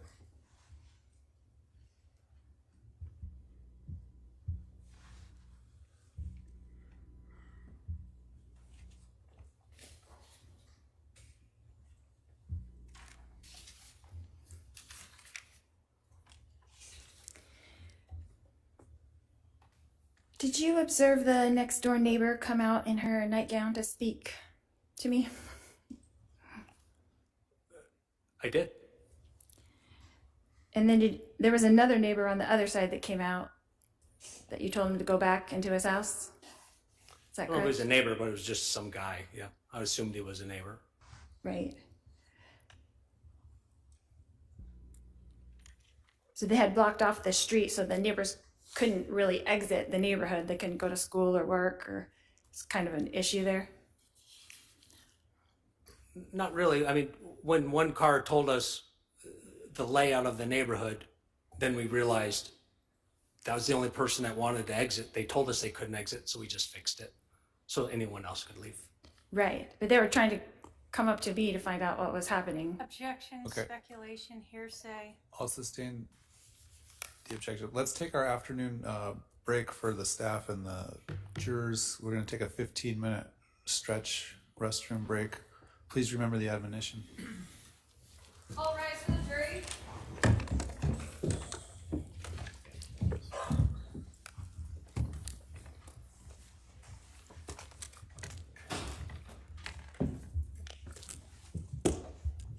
Juror 15.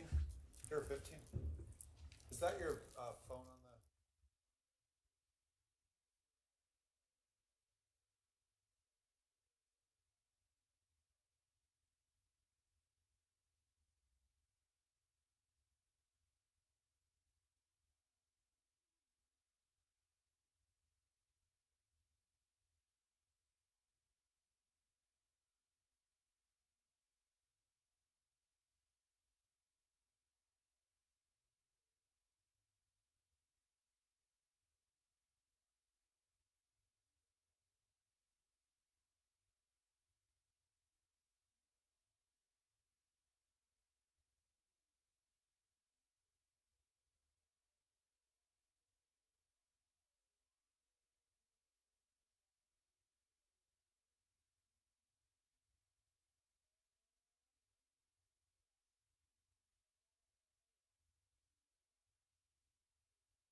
couple more things. You mentioned that you briefed the detectives. Is that correct? Yes. And what did you tell them in that briefing? Objection, hearsay. Sustained. Are his statements hearsay as well, Your Honor? Any out of court statement is hearsay unless there's an exception or it's non-hearsay under the rules. So yes, his out of court statements are hearsay. Go ahead.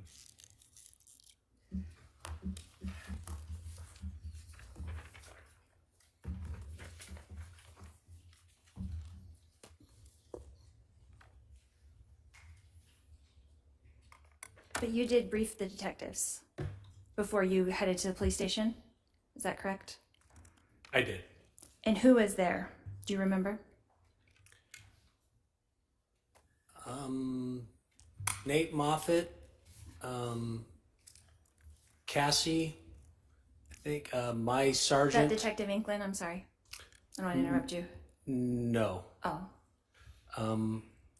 And just off recollection, I think there was another one, but off of recollection, I don't remember. And that was about how long before you left to go to the police station?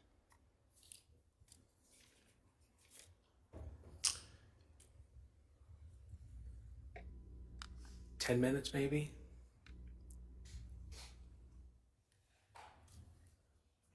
And how long do you think you were speaking with them?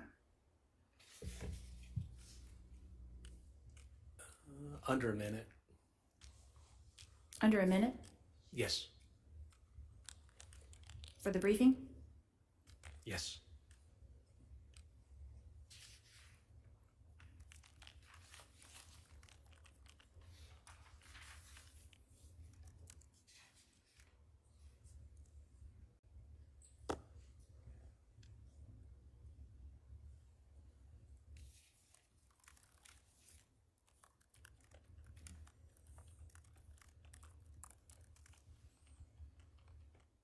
Did you meet with the prosecutor to go over your testimony today? I did. When was that? 2 weeks ago, maybe. How long did that meeting last? Probably around an hour total.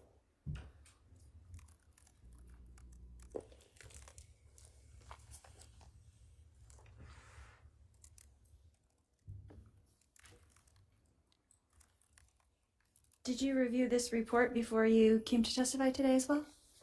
I did.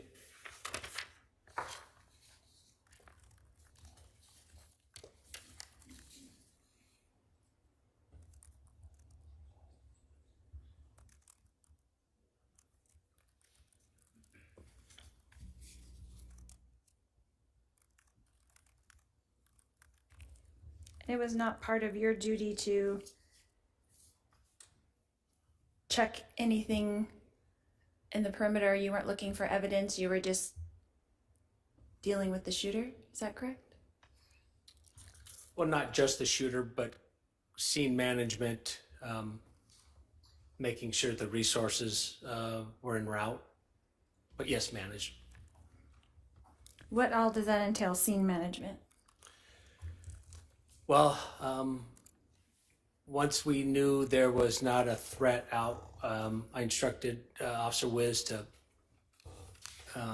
set up an inner and outer perimeter with crime scene tape. What else? Make sure I had a supervisor en route, and then manage the people that walked up to the scene. Who was that supervisor en route? Do you know? Bill Nacella, my sergeant. How many people do you think came up to you at that scene?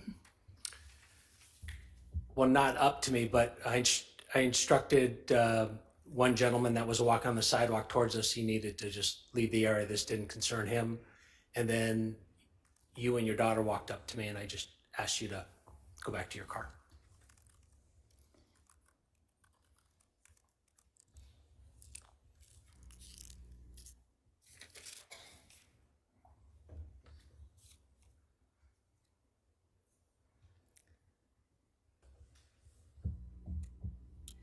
Did you have any conversations with your supervisor when he arrived? I did.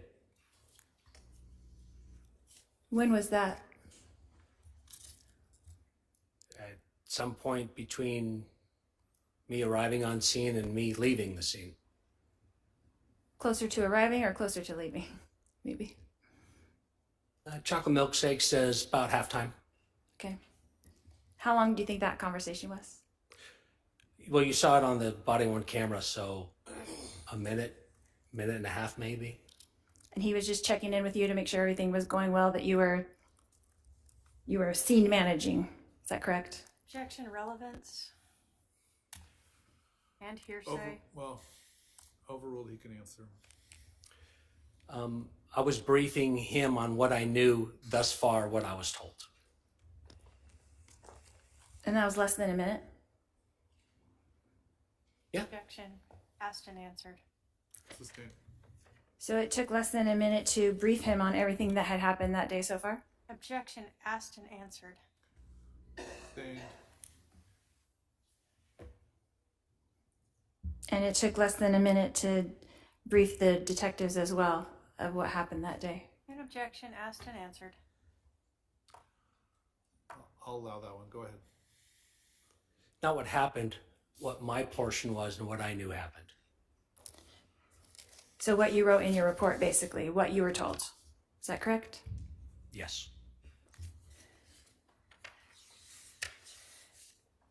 So it took you 3 pages to write what you were told, but it took you less than a minute to discuss that with the detectives. Is that correct? Yes.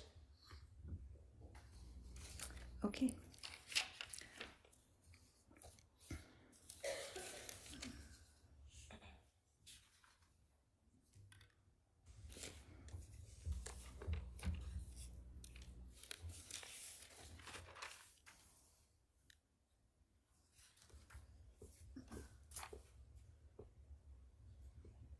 How long was that transport from the residence to the Chandler Police Department?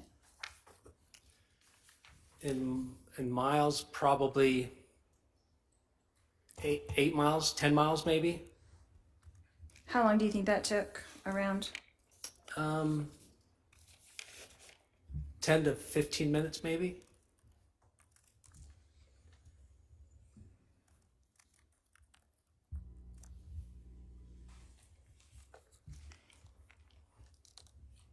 And then where did you enter into the police station? Is there a garage or something? I don't recollect where I parked. There's various areas you can park at the police department to access the area that I access, so I'm unable to answer. I don't know where I parked. Okay, and you were able to walk Alex into the police station, is that correct? Yes, And he was unhandcuffed, is that correct? correct. And then you took him into an interrogation room, is that correct? Yes, And then Detective Moffat took over. yes. Just wanted to be clear. Okay.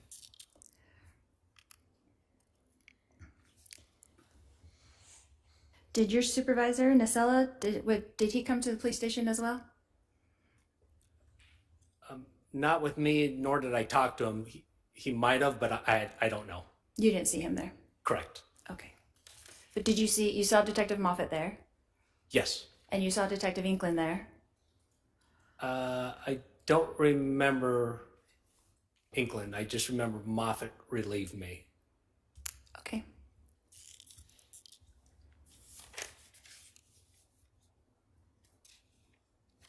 That's all I have, Your Honor. All right. Redirect.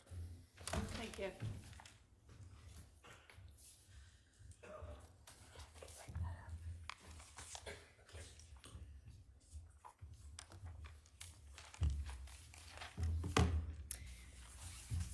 At the beginning of cross-examination, you were asked about Alex Cox's demeanor. Do you recall that? I do. And you had advised that he was nonchalant and calm, right? Yes. And you were asked whether or not you were nonchalant and calm too, correct? Yes. Had you just shot someone? No. You were asked if the firefighters were calm and nonchalant. Had they just shot someone? As far as I know, no. How about Officer Wiz? You said he was nonchalant and calm too. Had he just shot anyone? No. So it's not really exactly the same to compare you to the shooter, right? Correct. I would not compare us. When you went up to the scene, you had your gun drawn on him, correct? Yes. Still nonchalant and calm? Yes. You were asked a lot also about your nonchalant and calm appearance today in court. Are you stressed or just answering questions to the best of your knowledge? The latter, just answering questions to the best of my knowledge. You had to testify before? I have. You were asked about the injury to Alex Cox. We have seen the body-worn camera footage and we cut it off at some point. When Mr. Cox first came out of the house, he did not have his hand to his head, correct? Correct. You told us you didn't notice an injury at that point? Correct. When he first sat down on the curb before you moved him, did you notice an injury at that point? I did not. Was he touching his head at that point? Recollection, I don't remember. At some point in the video that we watched, did we see Alex Cox touch his head? Yes.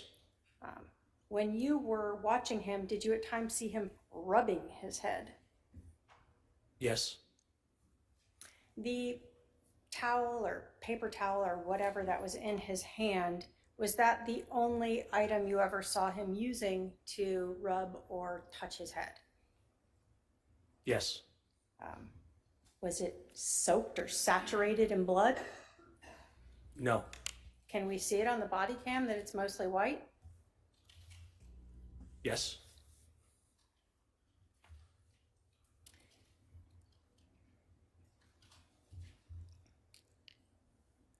So if we want to really know how long it was that he was seated before he touched his head, we could watch the time on the body cam, right? Yes. You were asked if you met with the prosecutor previously. When we met, did you have to watch that entire body cam? Yes. And is that when you actually initialed it, exhibit number 1 there, so that you would recognize it in court? Yes. You were asked about when you arrived and when you later transported Alex Cox to the precinct. Would looking at the CAD report help refresh your recollection as to when you had at least taken him to the precinct? Yes. If I could have my paralegal bring up the CAD report. Go ahead.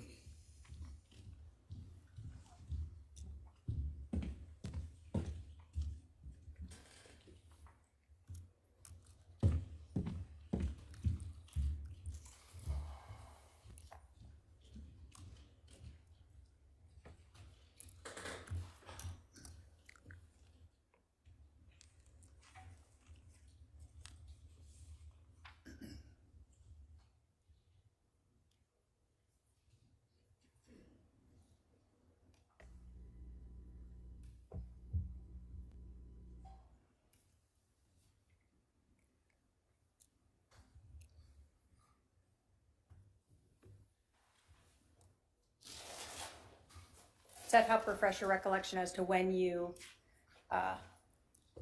arrived back at the precinct with Alex Cox? It does. And when was that? 9:18 and 19 seconds. And so the 911 call was at 8:36 a.m.? That's when I received it. It could have come into the dispatch a few minutes earlier. And you said you arrived, and we saw you on the body cam right after Officer Where's Biggie, who got there around 8:41? Yes. So you were with Alex Cox at the scene and talking to Lori Vallow and her daughter and doing those briefings in that 20, 30 minutes? Yes. No other questions, Your Honor.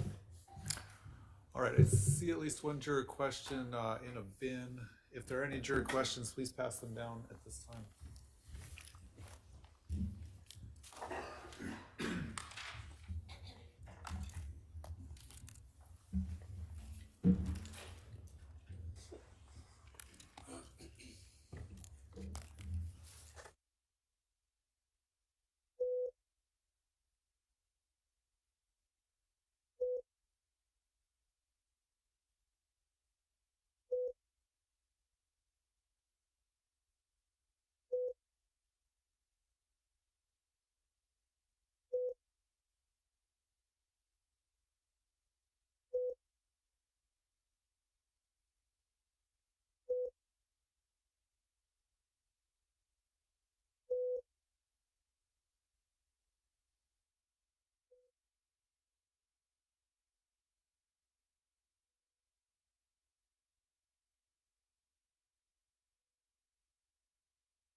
Go ahead, the state has a follow-up question. Just one question, and I don't know if the CAD will help you answer that. Do you know when you were finished with this call? What time it was when you were finished or released from this call and able to go back out? It was probably 5 minutes after, maybe 10, probably 10 minutes. I probably used the restroom, to be honest with you, and got something to drink at the station, water. So maybe 10 or 15 minutes after the detective came in the room is when I hit the 10-8 button and I went and took other calls for service. Okay, so you were done with this call before the end of your shift? Oh, yes. Okay, you didn't go back to the scene to help with scene security or anything like that? No. No other questions? Did the defendant have any follow-up? No, we're fine, Your Honor. All right, this witness can step down. You want to hand me that? Thank you. All right. You can call your next witness.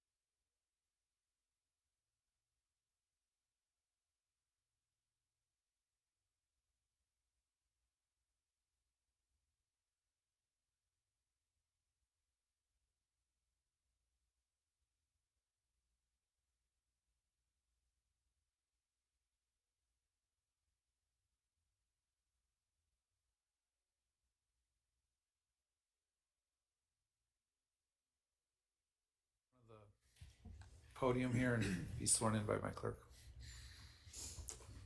Can you spell your name for the record? Scott, S-C-O-T-T, Please raise your right hand.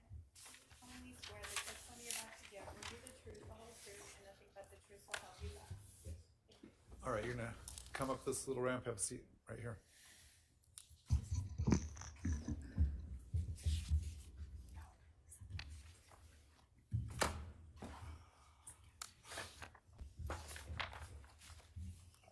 Sir, would you please introduce yourself to the jury? My name is Scott Cowden, And where do you work? Chandler Fire Department. How long have you worked there? Almost 26 years.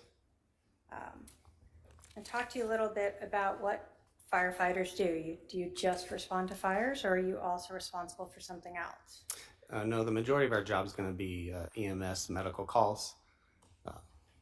What kind of training do you have to work as a firefighter and deal with medical calls? When you're hired, you're going to go through an academy that will certify you as a state firefighter.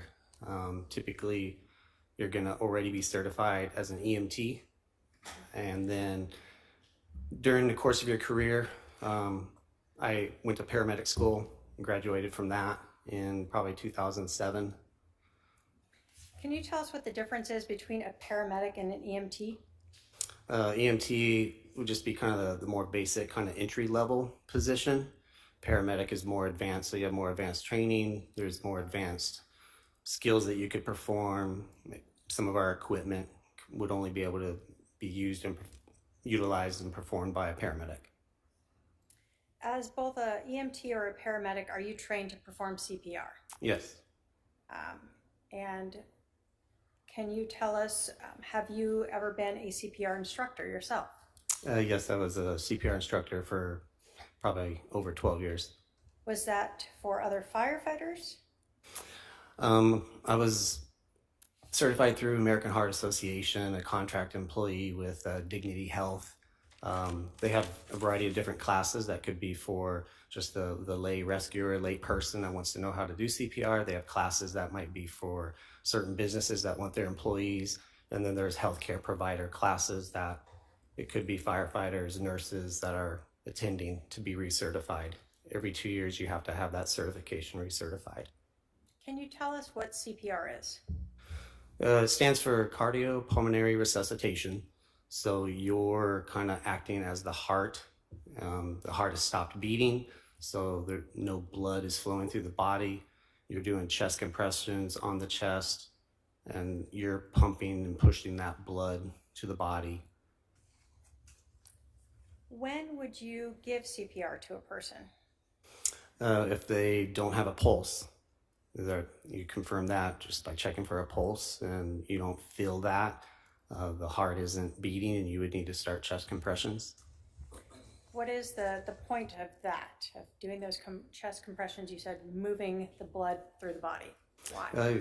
You're trying to, give them a chance, increase their chance of survival. I don't know what maybe the latest numbers and statistics might say, but in the past I've seen it say that if somebody's starts CPR within the first few minutes, it can double or triple their chances of surviving. When you are called to a scene, are you guys being given updates by the 911 operator to your dispatch so you know what to expect? Yeah, so you get dispatched and you already have an idea of the type of call, and then en route we call it PTI, and that will come across the computer screen. And so now you have more information of what you're kind of walking into, so you can kind of game plan it a little bit more. If somebody calls 911 and doesn't know how to do CPR, what happens? My understanding is that 911 would talk them through that and give them instructions of what to do. Okay.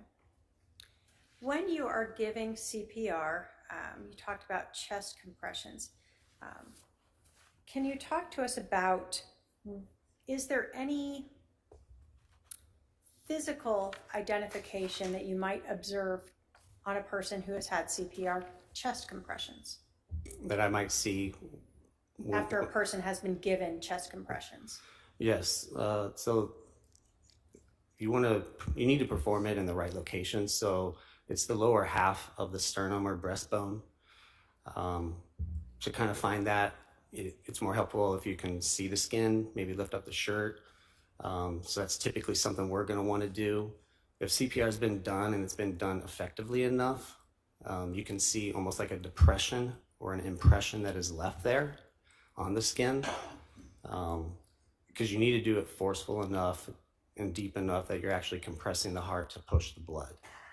So you said you might see a depression. Does that not just pop right back out when you stop? No, you'll still see it. You'll see it like if you stop CPR during the call for whatever reason that it might be appropriate, and then you go back to resuming CPR.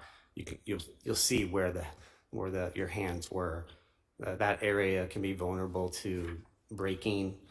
Ribs can break during CPR, so there's typically depression in the chest. Do you ever actually hear anything when you are giving someone chest compressions? I for sure feel it. I don't know if it's audible enough to hear it, especially with maybe the rest of the commotion that's going on, but you definitely feel that crunch or that crack. I kind of compare it to like if you're cracking your knuckles in your hands or something, your fingers. It kind of feels like something like that, but more extreme, I guess. And this is something that you have felt multiple times in doing CPR? Yes, and teaching CPR, you want to forewarn people of that too, that to kind of expect that and not necessarily kind of be alarmed. You don't want them to think they've caused more harm necessarily. Does that crack or crunch occur each time you restart CPR in the same patient? No, it's typically just the first couple of times. Have you previously performed CPR on a person who was shot? I'm sure I probably have. Um,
you.